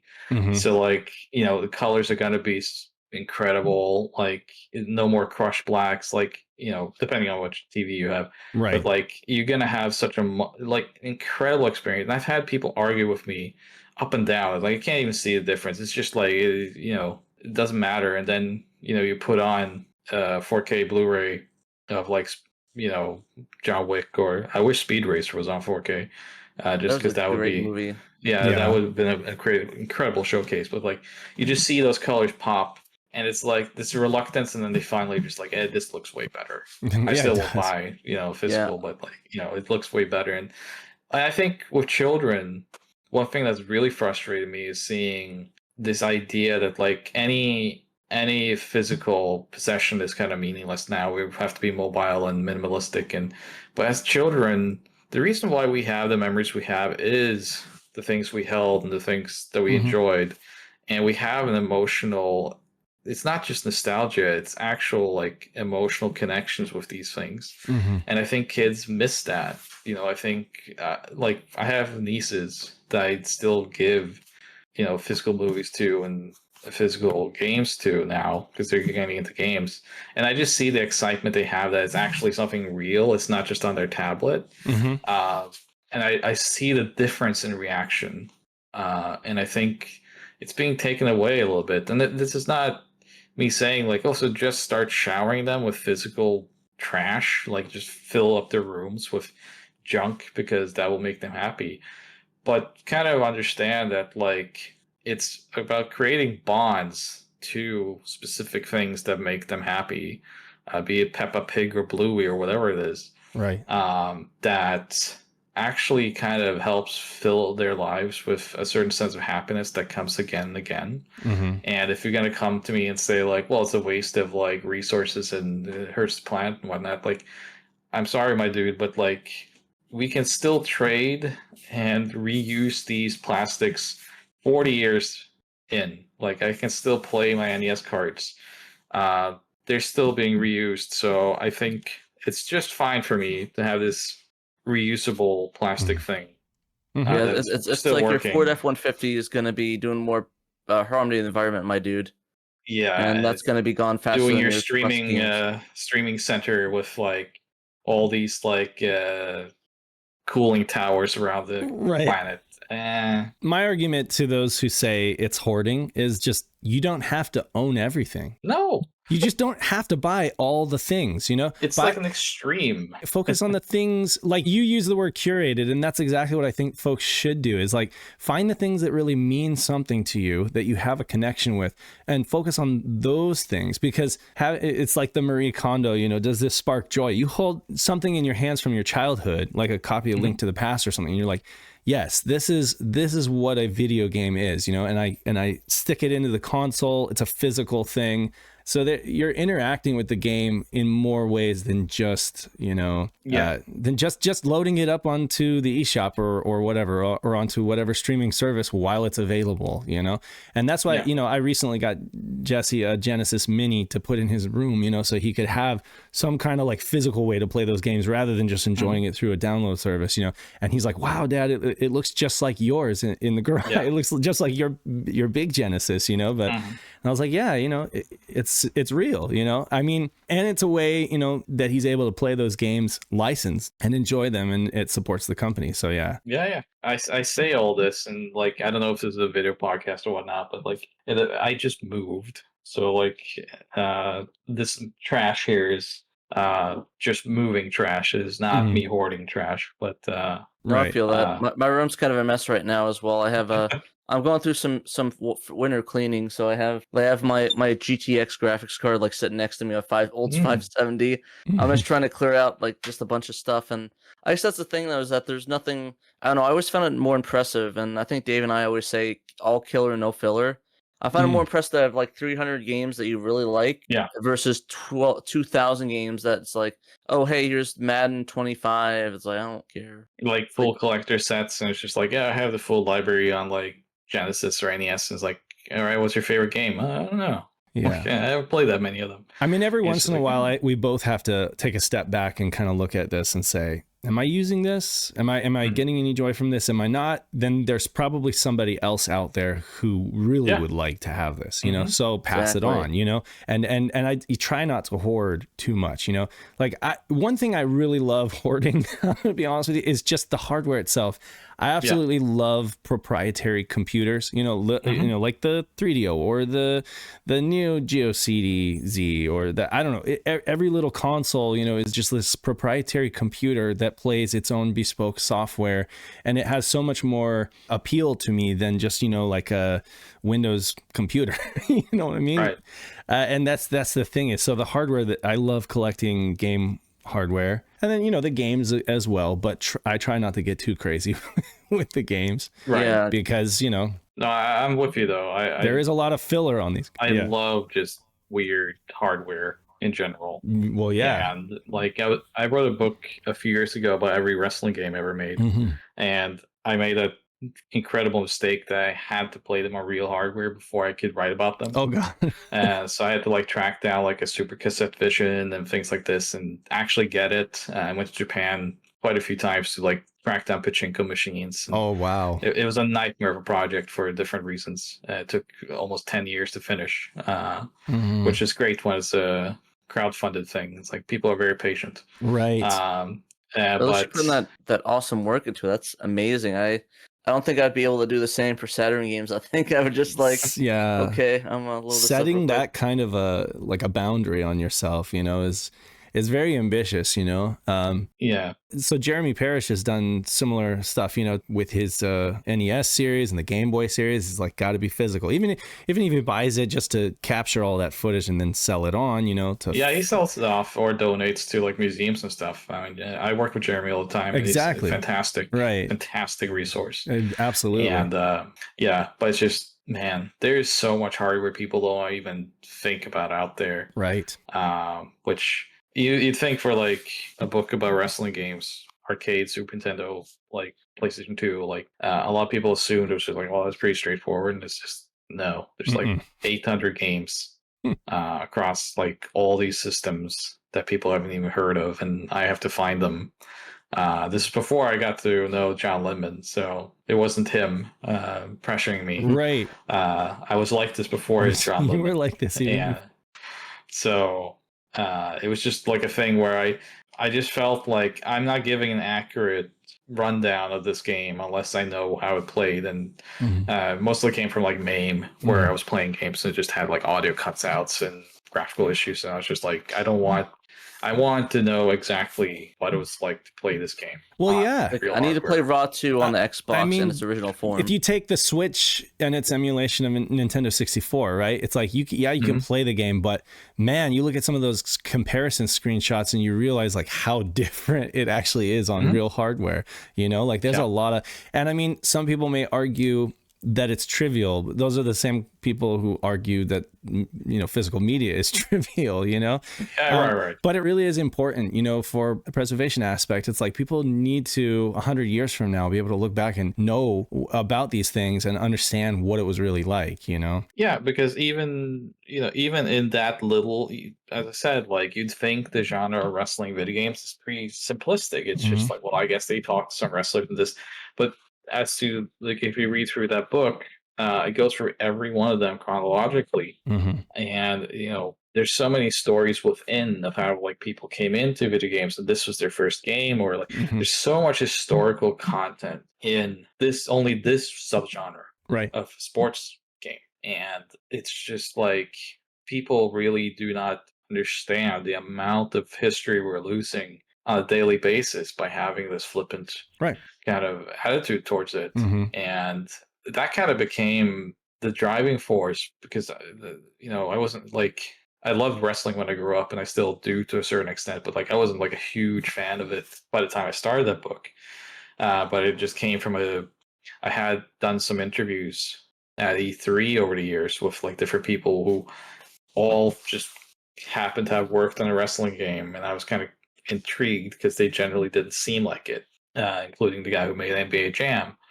And I was just like, like there's this interesting crossroads between all these developers having worked on a wrestling video game at some point, be it from Europe or US or Japan. That's interesting. I kind of wonder if you go through all of them like chronologically, what kind of stories will you find? And also, you know, what the games themselves, how did that evolve? Because it was the first fighting game ever made was a wrestling game. It was the first one-on-one fighter. So like you have that genre to thank for another huge genre that came with like Street Fighter 2 and whatnot. So it's just like there's so many stories here people aren't thinking about, and it's never going to be written unless I do it, I guess. So it just kind of became this proving point of like, see, like even something as silly as this, like Men in Tights or whatever, like has all this historical value. Like imagine if we take a look at other things like JRPGs, which Bitmap Books eventually did. And I got the right for that too, some PC 98 RPGs. So it's like, it's fun to see just now how we can actually kind of dive into these topics a little bit more. Exactly. And it's fascinating how much there is there with the short period of history, because really video games only really exist in like since the 1960s and 60s and 70s in the form that we imagine like if you count like the electronic, you know, penny machines back in the 20s, 30s, 40s. You can count that, but still like the medium itself is less than almost like 60 years old in a way. So it's like, oh yeah, I mean you can kind of consider it like 45 years old from like where modern video games are coming from generally. Right. I mean you can go further back and you can always go further back, but like if you do the cutoff at like 78, you know, and start there, and it's wild to me because you look at film from the 1910s and 20s and 30s, like Universal monster movies and things like this, for years. And I'm a huge fan of like Hong Kong cinema, and that's what my new book is about: is Hong Kong cinema and video games.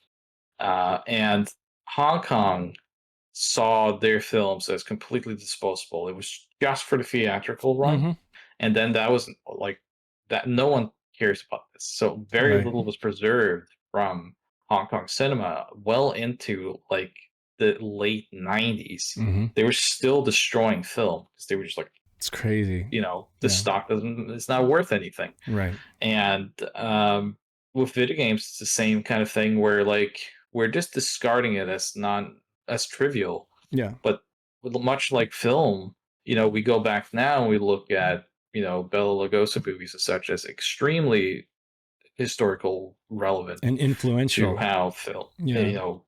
and we're doing the same with video games, and we have to like beg people Right. to understand, like, no, it is relevant. Right.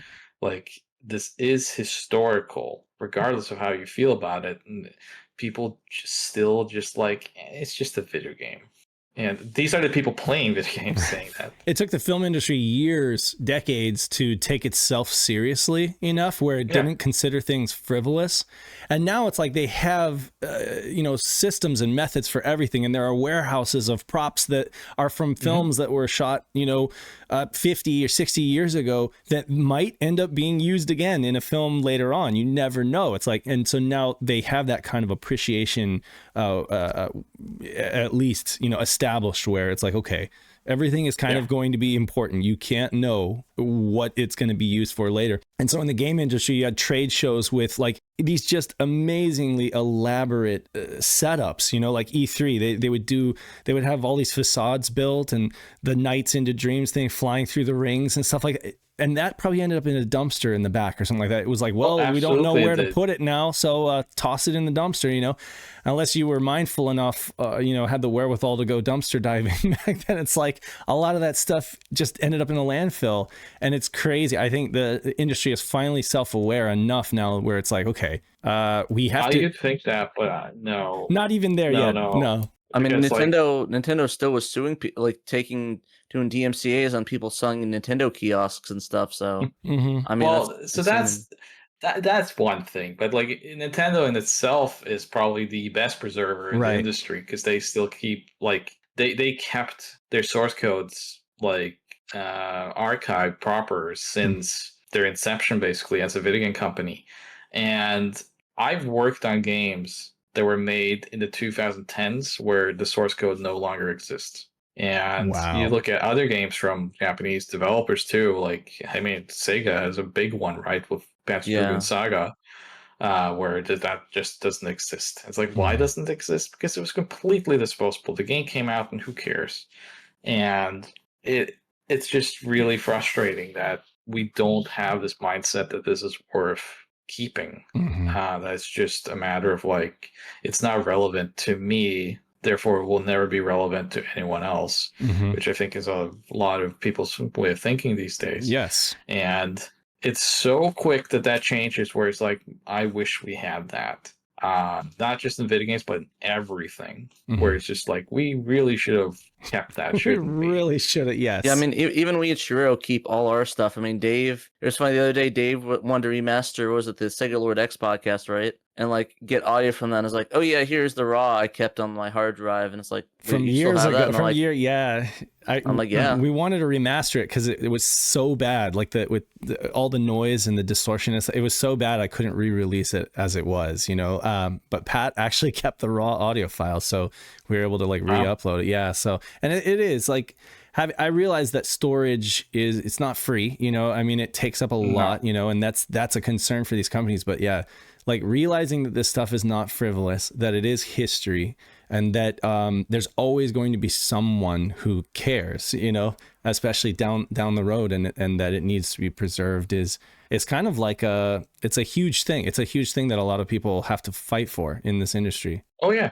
because for someone else also decided it's not relevant, when other people come say it is, it usually leads them to kind of want to double down, to not look like they didn't care about something that they should have cared of, and things like that. It's a psychological thing, and it's very difficult to explain, but it's like, there's so many things still going on in terms of preservation that I hope we overcome. And in video games, it's just shocking because it's so young, like Pat mentioned, and it's like, we have lost so much in the decades that has gone since like I'm from the 80s, and it's like, there's so little left from the 80s that has survived, other than the stories, some of the people, and the software itself, yes, as the retail binary. But imagine how much uncover there was that we just will never see. And I've seen some of it sometimes, when we do get the opportunity, like I mentioned with like Peace in the Eight people I hung out with,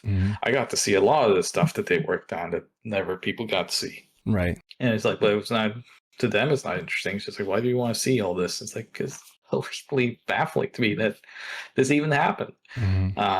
So, and a lot of the people are passing too. I mean, you take somebody like Bernie Stoller, like who didn't want to talk about his time at Sega anyway. Because to him, it was not there was not a lot of great memories, associated with that time. He basically got this, sinking ship, just dropped in his lap and was like, "Here, deal with this." So people wanted to talk to him about that time, and generally the answer was like, "No, I'm not interested in revisiting that." And then of course now he's passed away, rest in peace, and we've lost that connection, that link, so I mean, again, we have to search other sources, we have to, but a lot of these people, as they pass, their stories pass too, and the opportunities to, it was just never put down anywhere. And even the smallest thing can be an extremely interesting tidbit for someone. Absolutely. We were able to talk to Dr. Eric Amarez about the Duck Corporation and True Motion Video Codec, which was a middleware thing, and as a gamer, it was this annoying thing that you would see every time you booted up your Dreamcast or your Saturn, wouldn't give much thought to it as maybe a 15 or 18-year-old, but now as 30 to 40 somethings, we're very interested in tell us more about this middleware, that made these games tick, like without it we wouldn't have had good compressed video, so it's just fascinating though. Even for me, I'm kind of guilty of overlooking sometimes how interesting a game could be, because this relates to you guys. Like I was watching Panda's Virtua Cop Saturn video, and I just never picked it up. I just never, I always just assumed it was a fairly straight arcade port, and I have the PlayStation 2 one that came out way later. And I was just like, you never thought about it. And then he did an incredible documentary on it. And there's so much history in just Virtua Cop on Saturn, right? There's just so much to be said, and there's so much passion and interesting information that went into that port, that I saw it at the store the other day and I picked it up and I was like, yeah, this is interesting. And I was playing it, and it's just like I was seeing all these things they were referencing, and it's just like, man, this is awesome. I it heightened that experience for me so much to know what went into the creation of Virtua Cop on Saturn. I think again, that's just a testament to the work being done to document all this. Panda is incredible stuff. So yeah, I love. He sets the bar. Stuff. Like I think my favorite one's the Virtua Racing one, where they pretty much said, "Oh yeah, we pretty much did this from we did this without the source code." And my brain picked that up too, based on his gave us an video. Arcade cab. Yeah. The historical context helps enhance your enjoyment of it. Absolutely. Understanding. Absolutely. For years, I'd heard about that Virtua Racing game on Saturn just being like a middling thing. It had some extra stages. Never thought about it. And even Lidman was kind of that opinion. We had never really sat down to play Virtua Racing on VR Racing on Saturn, and then we saw that Panda documentary together, and we both picked up a copy because it's just this awesome, right? There's so much information that we were not aware of. He would be really happy to hear that. Yeah, I think Nick will legit do a backflip when he hears this. That you bought a copy of that game after. You know what though? It's true. I vicariously feel that sense of excitement for this title, that you've overlooked, The same thing goes with, and Nick's going to cover this at some point, is Congo on the Saturn. Yes. Jumping Jack Software. My SHIRO bro, Peter, who writes the most amazing long form editorial, very similar to what you did on HG 101 back in the day. He does just these deep dive editorials, where, and sometimes it's a game that a lot of people don't appreciate, but he plays the damn thing all the way to the end and just squeezes every ounce of enjoyment and what you can find and appreciate in this game. And again, that was another Leyland Jumping Jack Software game, and they did Gen War, and they were one of those tiger teams, working with very limited resources in the beginning there early on. And yeah, Congo, it came out for the Saturn, and it was this licensed movie, but I mean, it was way too late when it came out, you know? But there are interesting things in that game to enjoy, and the context of his article helped heighten that enjoyment for me and helped me kind of like appreciate it from a different angle. I'm definitely looking forward to Nick's documentary on it because I mean, when I think about Congo on Saturn, I think of Shane Bettenhausen, who used to work for EGM, and he had such a good point about it, where it's like, if you look in the manual, all the enemies are female. So this guy who made this game must have gone for a very bad divorce, because like it's all female enemies. Right. And it's just like, seems like a passive aggressiveness going on here. He must be divorced or something. And I always think about that point. That's funny. That's an interesting game. Yeah, it is. It's not great. For sure. It's not a great game, but it's interesting. And that there are definitely, there's some entertainment to be had, especially since it's not, or at least when I picked it up, it wasn't an expensive game, but yeah. I'm sure. I don't know if it's still, I mean, I would hope it's not expensive now. I'm still waiting on an invite from Nick to do WrestleMania, the arcade game. Oh yeah. So once it gets to that episode, I'm gonna see if we can get Nick into some spandex and we'll do some wrestling. Sure, wrestling. That's a claim, right? I have that one right on the shelf over there. That's a great game. Yeah, they published that. Yeah, so it's developed by Midway. Midway, right? But yeah, that was one of the good ones that they published, I think. Yeah, I mean, for a Western developed wrestling game, it's definitely up there at the time it came out, because that was when like Sculptured Software did like the WWF games, right? And they were pretty bad. Whereas in Japan, you had awesome wrestling games at the time. Six-Man Scramble. Can read my book and learn all about plug it. We'll plug that book. We'll put in the description. Man, we're it's on Amazon. So. I don't want to like run too far over on time, but can we talk a little bit about Bubsy? I was gonna say, this is the first podcast I've ever been on where Bubsy was not mentioned. God. So obviously. Is that a good thing or a bad thing? See, I love Bubsy. No, I could talk about Bubsy all day. Yeah, so, I definitely can tell from the shirt you love those mascot games like I do. Yeah.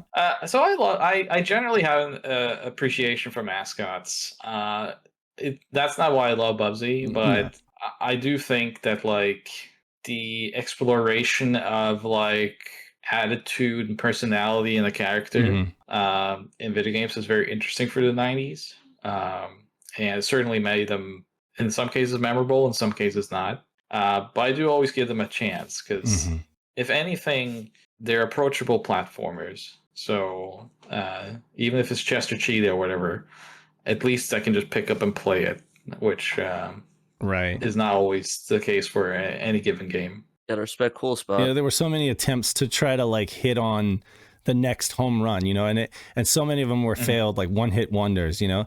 But there were some that I wished we had seen more games of, like Rice Star or was Sparkster or oh man, I want Sparkster is my all-time fave. I really wish we got more of those. We got one or two games, and then it was just like, where did that go, you know? Of course, you had the cool spots and stuff like that. It was like everybody was trying. But it's another Tommy T special. But you're absolutely right. I mean, that was what did you compare it to, like the Battlegrounds games? You know, that was back then. That was the rage, was like, if you could make a popular mascot platformer, then that was the formula for success. You know, which is it was a guaranteed money, at least. Exactly, guaranteed money, and because you got sponsorship money and you had like a recognizable. I mean, Cool Spots.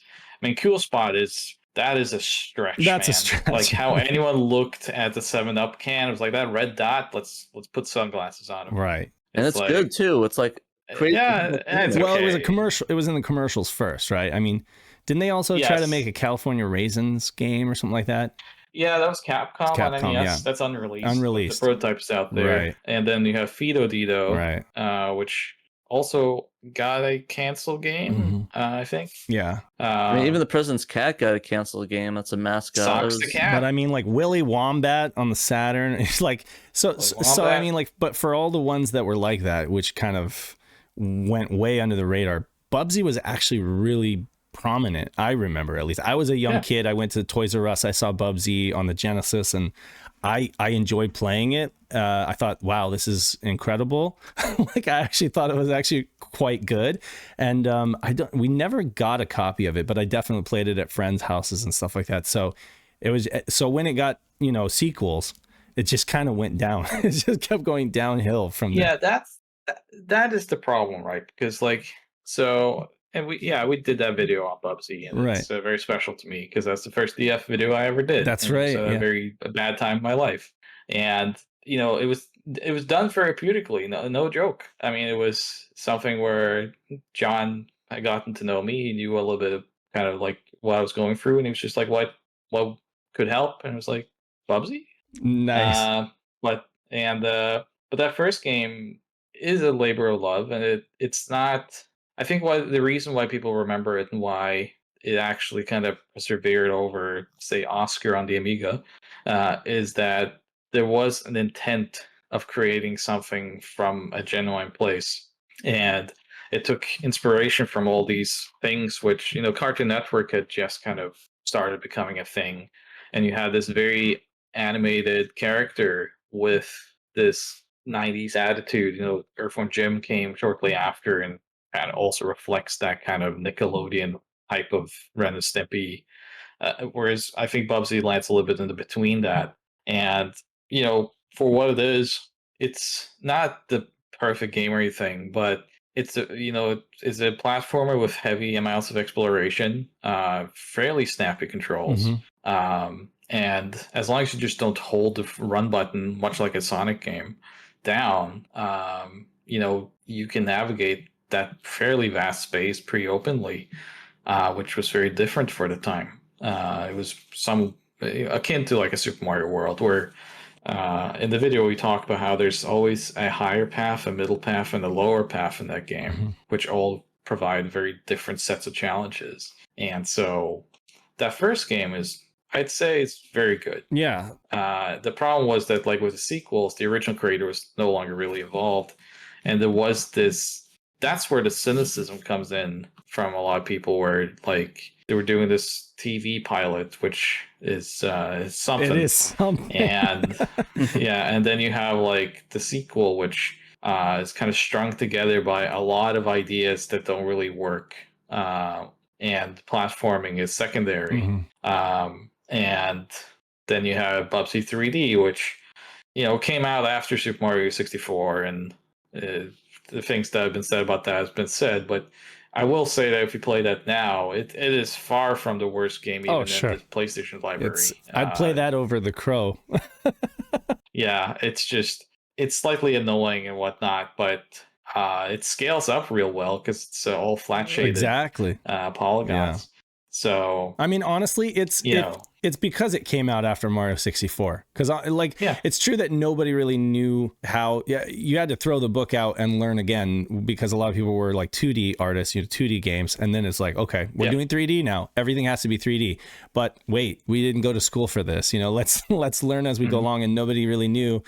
And just, Nintendo happened to like hit it out of the park on the first try, and they basically said, this is what a 3D platformer should be. But a lot of people were like working on these games at the same time, and it's like, couldn't just scrap what they did. Right. So, they put out things like Croc, or they put out things like, Bubsy. Some Jumping Flash, maybe. I love Jumping Flash. It's amazing. Exactly. Yeah. They found a good solution to it, by putting you in that first person perspective and like tilting the camera down so that you could see the platform you were jumping on. But everybody kind of came up with a different method to approach it. And I think if Bubsy 3D had been released like a year before, people would not have crucified it as hard, No, then it would just have been forgotten, I think. Right. And then just like, well, it came out, and then Mario 64 came out rather than the other way. Exactly. But that's kind of where I think, for me, that first game was very special, and it was got for Christmas, and I had a lot of fun with it, and I had a lot of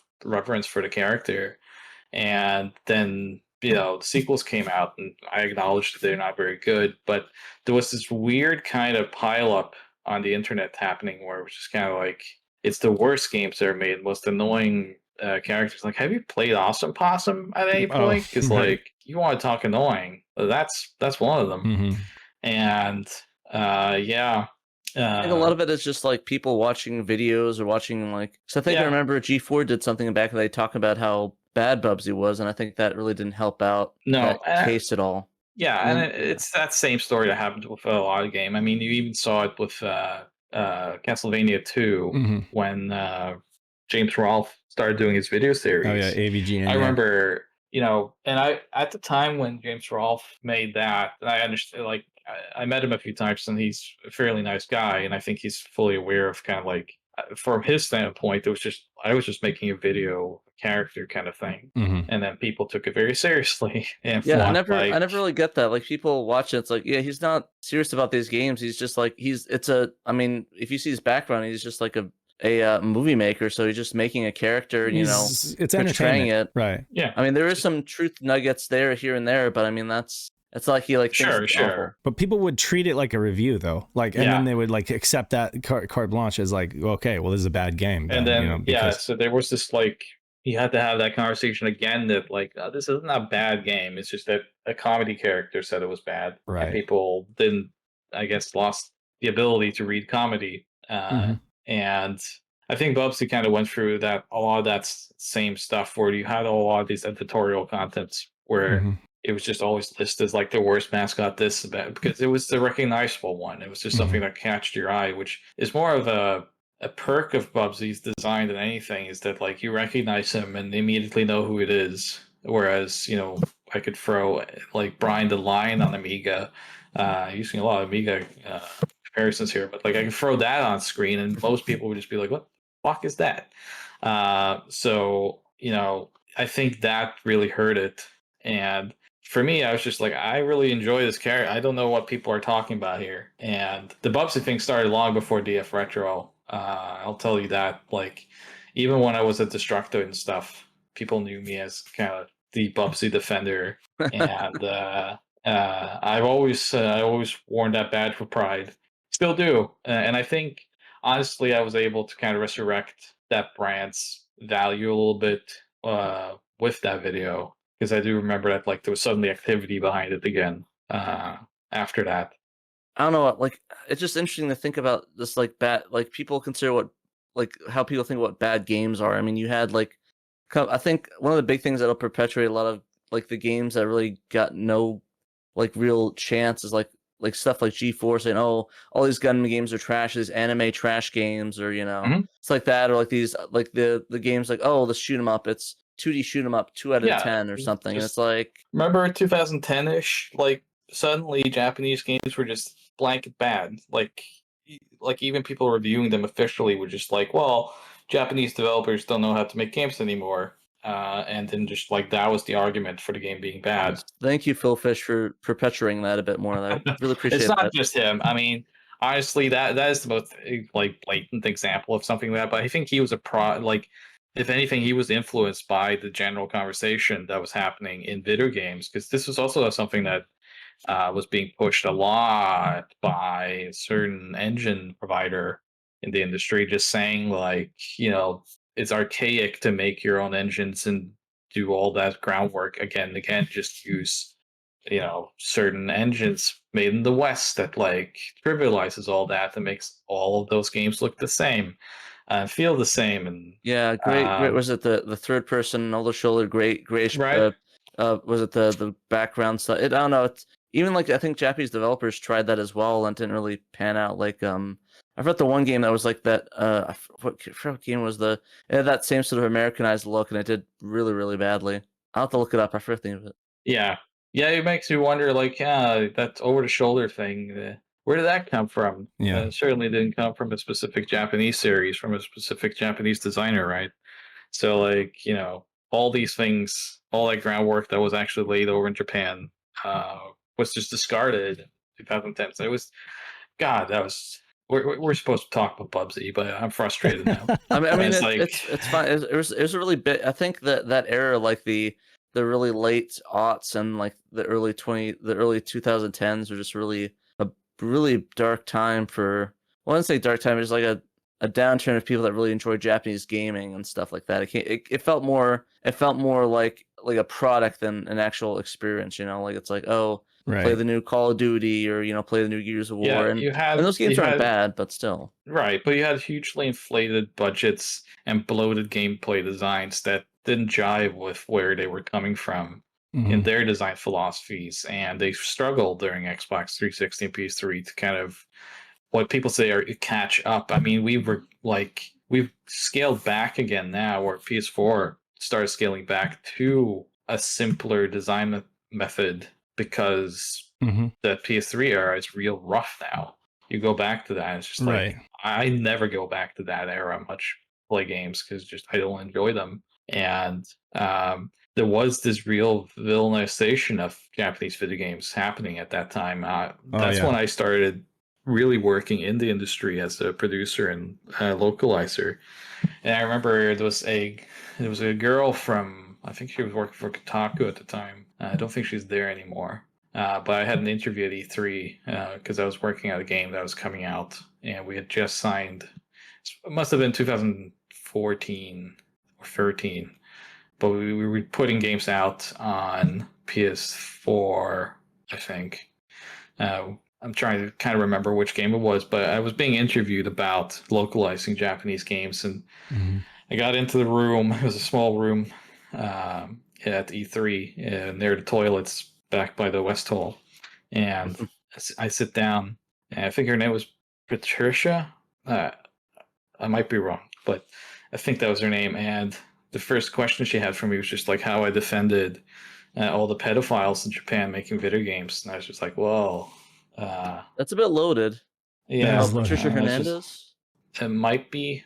I don't remember any last name, but I just remember that was kind of the initial question, and I was completely stumped and just kind of like, not really sure how this relates to anything I'm doing, but that's kind of a loaded thing from a journalist to really talk about. I don't know, like to me, it's like as someone that I view as a journalist, quote unquote. I don't know, but I feel that stuff like that is loaded. Like you should allow the person to tell their own story and ask questions about it. It's like it's a bit like I don't know. To me, it's like I don't know.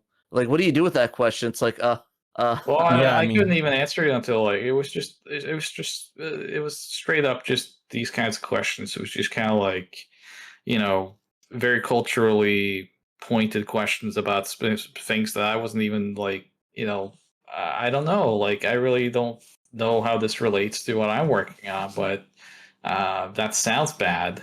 And like, I couldn't answer them. And I just remember that was a general kind of, I'm not saying this like for this person to ask those questions. At the time, it was just that's how people viewed all this. It was just like Japan was this archaic and like it's like the weird outdated, Japanese games, right? It was just the weird Japan games. was like, just oh my making, gosh, yeah. And it's like, and then if you ask for examples, it was always kind of the same stuff. It was like One Chambara or something like that. And it's just like, well, that's one game, and yeah, I guess that does have some of these aspects you're bringing up. I'm not here. I don't work on that game. No. Exactly. And it's just like, I don't know, it seems like with the rise of anime in the West, that sort of mentality has shifted and changed, which I was very happy about seeing that sort of renaissance in that way, where now we're getting all these Japanese style games and everyone's loves it. You're getting stuff like Steins Gate and stuff, and it's just like it's amazing game stuff. Western indie games were going through a bit of a period of growth and innovation, which they hadn't enjoyed for a while. It had been like a stigma that Western games were not as innovative as Japanese games, so they kind of got the head start and the jump on us. And so then there was this ego, where it was like, okay, we're innovating and we're creating new experiences, and Japan has stagnated, and you guys are just recycling the same thing over and over again. But I mean, pride comes before the fall, and everything goes in seasons and cycles. And of course, several Japanese developers are putting out new and innovative game experiences. It goes in cycles. And sometimes they were back then too. That's the frustrating part. It's just that you weren't seeing them on a locked device like PS3, where the support for something like that wasn't there anymore because they were looking for the Naughty Dog level of games to promote. Right. Yeah, and, absolutely. This changed with the PS4, and now we're kind of regressing a bit with that, I feel. But I just feel like a lot of the stuff that Sony's putting out is sort of the same over-the-shoulder, third-person, story-driven narrative, orchestra soundtrack, and it's like I mean, like I said, I don't like knocking games because I know there's value in everything, but it's like I feel like I'm playing the same thing. Even like Ratchet and Clank, it's still technically an over the shoulder Yeah. third person shooter, story driven narrative sort of thing. It's homogenized is what it is. Yeah. It's like, and that's I feel the thing. so too. And I don't mean to say that in a derogatory way. It just is.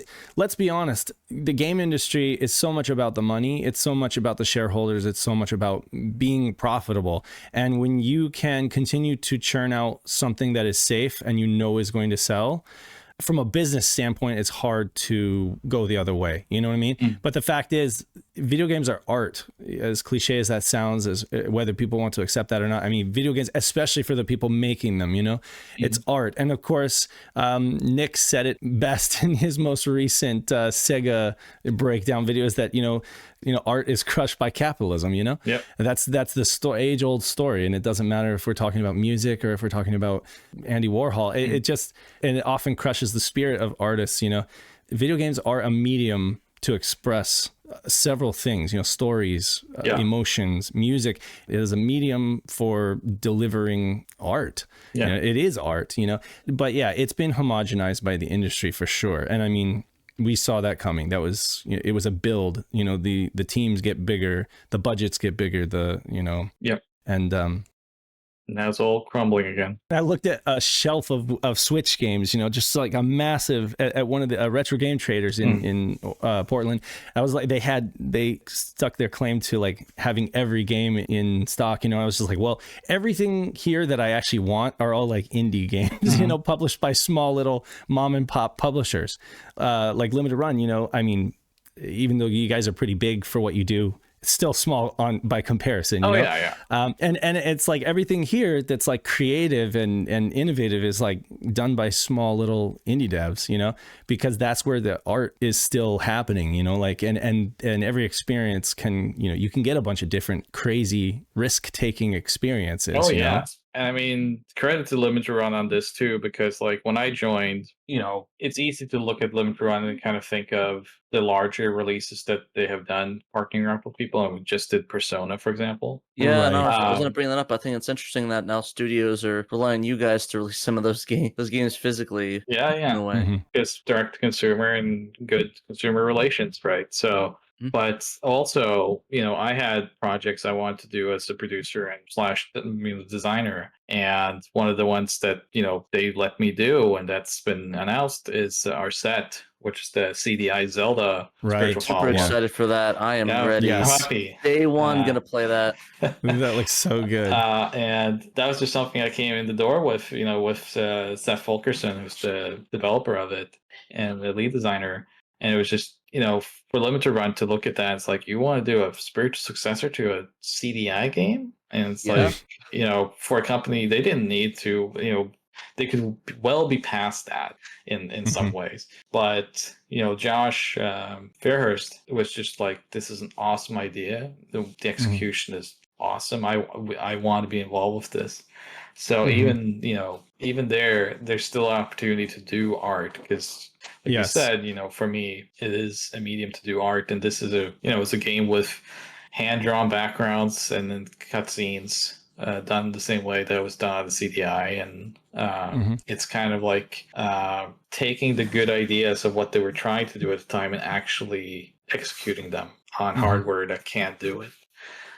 So yeah, it's in that indie space that you are going to see that kind of exploration of video games. Whereas, with the larger ones, you're mostly just going to see a very narrative driven action game with the tropes that you expect. And see, we felt like that mid 90s Sega, especially with the Saturn and stuff, had a lot of parallels to like indie development because they had come from the pinnacle of 2D gaming, and then there was this new frontier. It had been flipped on its head and everybody had to do 3D, right? Yeah. So then it's almost like, okay, since we don't have the formula for success yet, let's throw things at the wall and see what sticks. Let's try different stuff. And in that way, they took a lot of risks, and there were a lot of new and innovative gaming experiences and a lot of art in the process, like Knights, I mean, again, coming back to the mascot thing, Saturn needed a mascot and they didn't have Sonic. So they're like, okay, let's have this be our emblem, for the and again, that game is very artistic. Oh yeah, for sure. It's very innovative. And it's their take on a 3D not necessarily platformer, but what they were able to do and put those constraints, those control constraints on it so that it worked in 3D, you know? Yeah, that's the kind of stuff that you had with the Saturn. It's one of the reasons why I love that 5th generation so much, because so much new stuff was being tried, you know, and they hadn't really settled. Yeah, the dust hadn't settled, and companies hadn't settled either. Unfortunately, Dave, there's no profits and risks, so. That is true. Yeah, risk is not a great thing. Insurance companies don't like it. Stockholders don't like it. You know? Well, at least big majority ones don't like it. Some of them are taking a little bit more risks. Like I know Capcom's been good at doing some low key releases, and I know Square Enix have been doing some stuff like some I Am Setsuna and was the last one that they came out with? That's a while ago now, but yeah. Whatever the name of it, but they do like little 3D titles like the Square, the Triangle strategy game, like so it's coming back a little bit, but it's not as big with especially some Western companies. I mean, if the game industry as a whole were to experience another large scale disruption, like moving from 2D to 3D, you know, we might see that, you know, on a larger scale. We might see, but again, right now, most companies are playing it safe, I feel, you know. Oh, because I mean, the industry's crumbling. I mean, right now, as we're talking, at least, you know, layoffs every week, and because of the pandemic, everyone just overhired, and we're getting to a point of oversaturation on these larger productions. So it's just it's a hard time to be in video games right now. It's sad. Like I'm seeing like every other person that I follow is like, oh, laid off from X company, laid off. I'm looking for work, and it's like, oh man, yeah, it's rough. So yeah. Well, we're coming up on time, but last question for you, Audi, is something I wanted to ask you based on some of the things I've heard you say about self-introspection, you know, thinking about how you feel about yourself, how you've come to feel about yourself, and how you're growing. Like in terms of growth and leaving some kind of indelible mark or legacy, I guess, if you want to use that word, like what would you like to accomplish long-term, and what would you like to leave behind? Oh, man.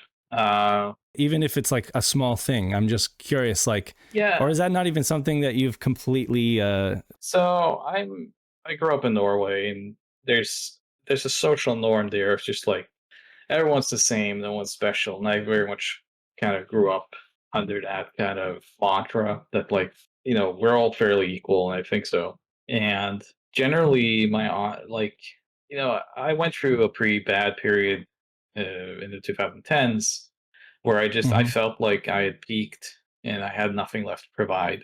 I had done what I could personally to I tried to elevate video game music to a point where people respected, but other people, there's always people that do a much better job than me, and that's totally fine. That's the point.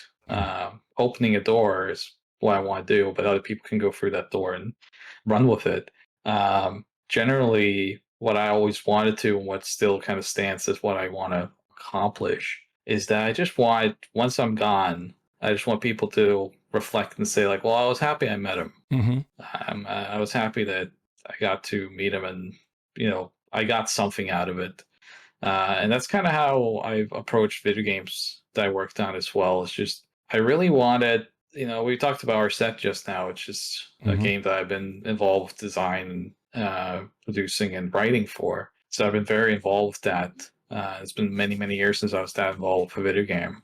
And it's Seth, the lead developer, it's his very first video game. And basically my whole thing for him was, generally when people talk about getting into video games and working on them, it's this nightmare of logistics and failure and all this. And I just told him, like, I just want to make sure that, like, no matter what story you tell after all this, I want the story to be, but at least I had a good time working with that guy. And it's a simple kind of trivial thing, I guess, but I really want to make sure that people have a wonderful time playing a game I worked on, having a conversation with me, or just that they don't leave with some sort of regret that, like, that guy was kind of weird, which, you know, sometimes I probably am. Because we're all weird here. We're not going to throw stones in glass houses on this podcast. Yeah, but I think the value I have in life is just that I'm fairly good at making people laugh, and I'm very good at telling a story generally.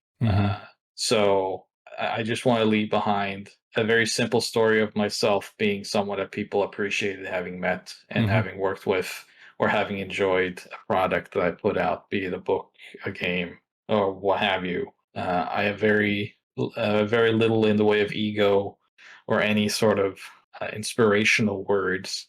I just have this desire that the most important to me was just that you had a good time, and if you did, I'm happy. So Absolutely. Yeah, I mean, I'm not gonna speak for Dave, but I definitely could say that you can we speak do for appreciate everything that you've worked. And I imagine we just say the exact same thing. We appreciate everything you've worked on, everything you've accomplished, and of course, everything that you've talked with us about and hung out and talked with us with. So that's me. Oh yeah. we really I appreciate appreciate you. that. You're a cool dude, and Thanks.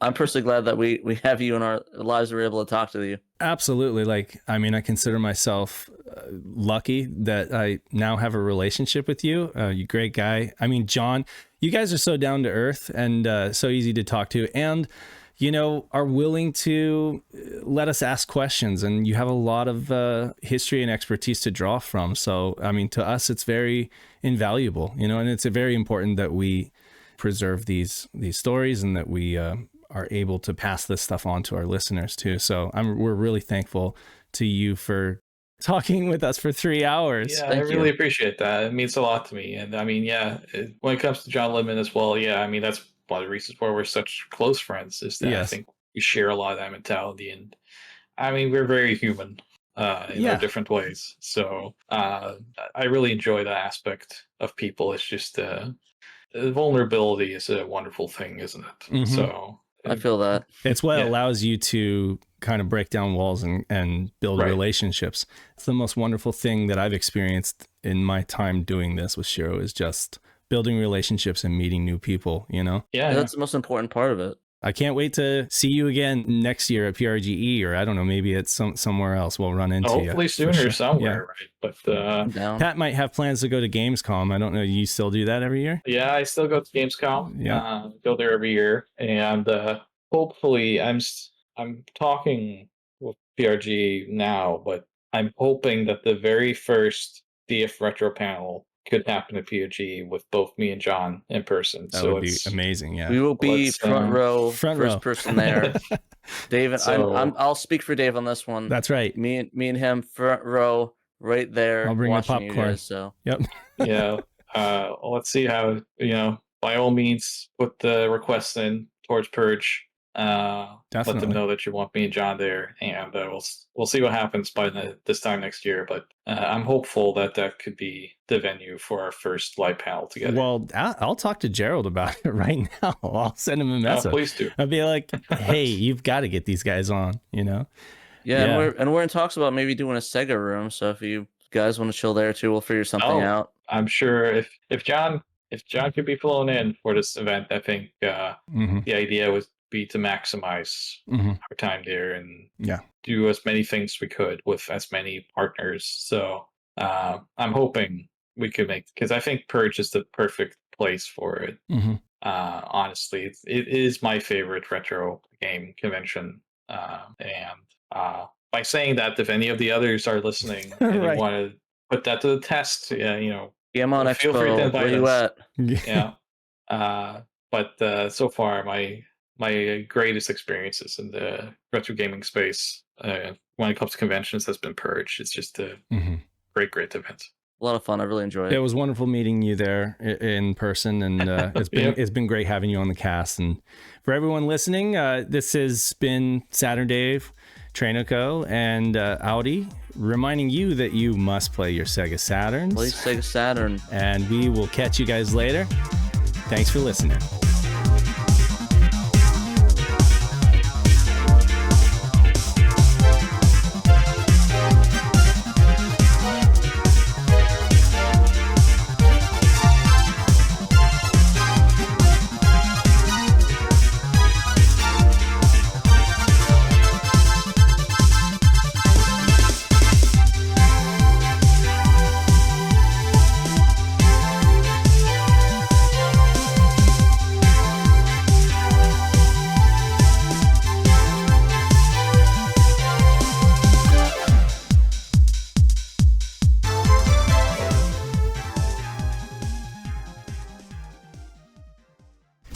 Storm, shoot!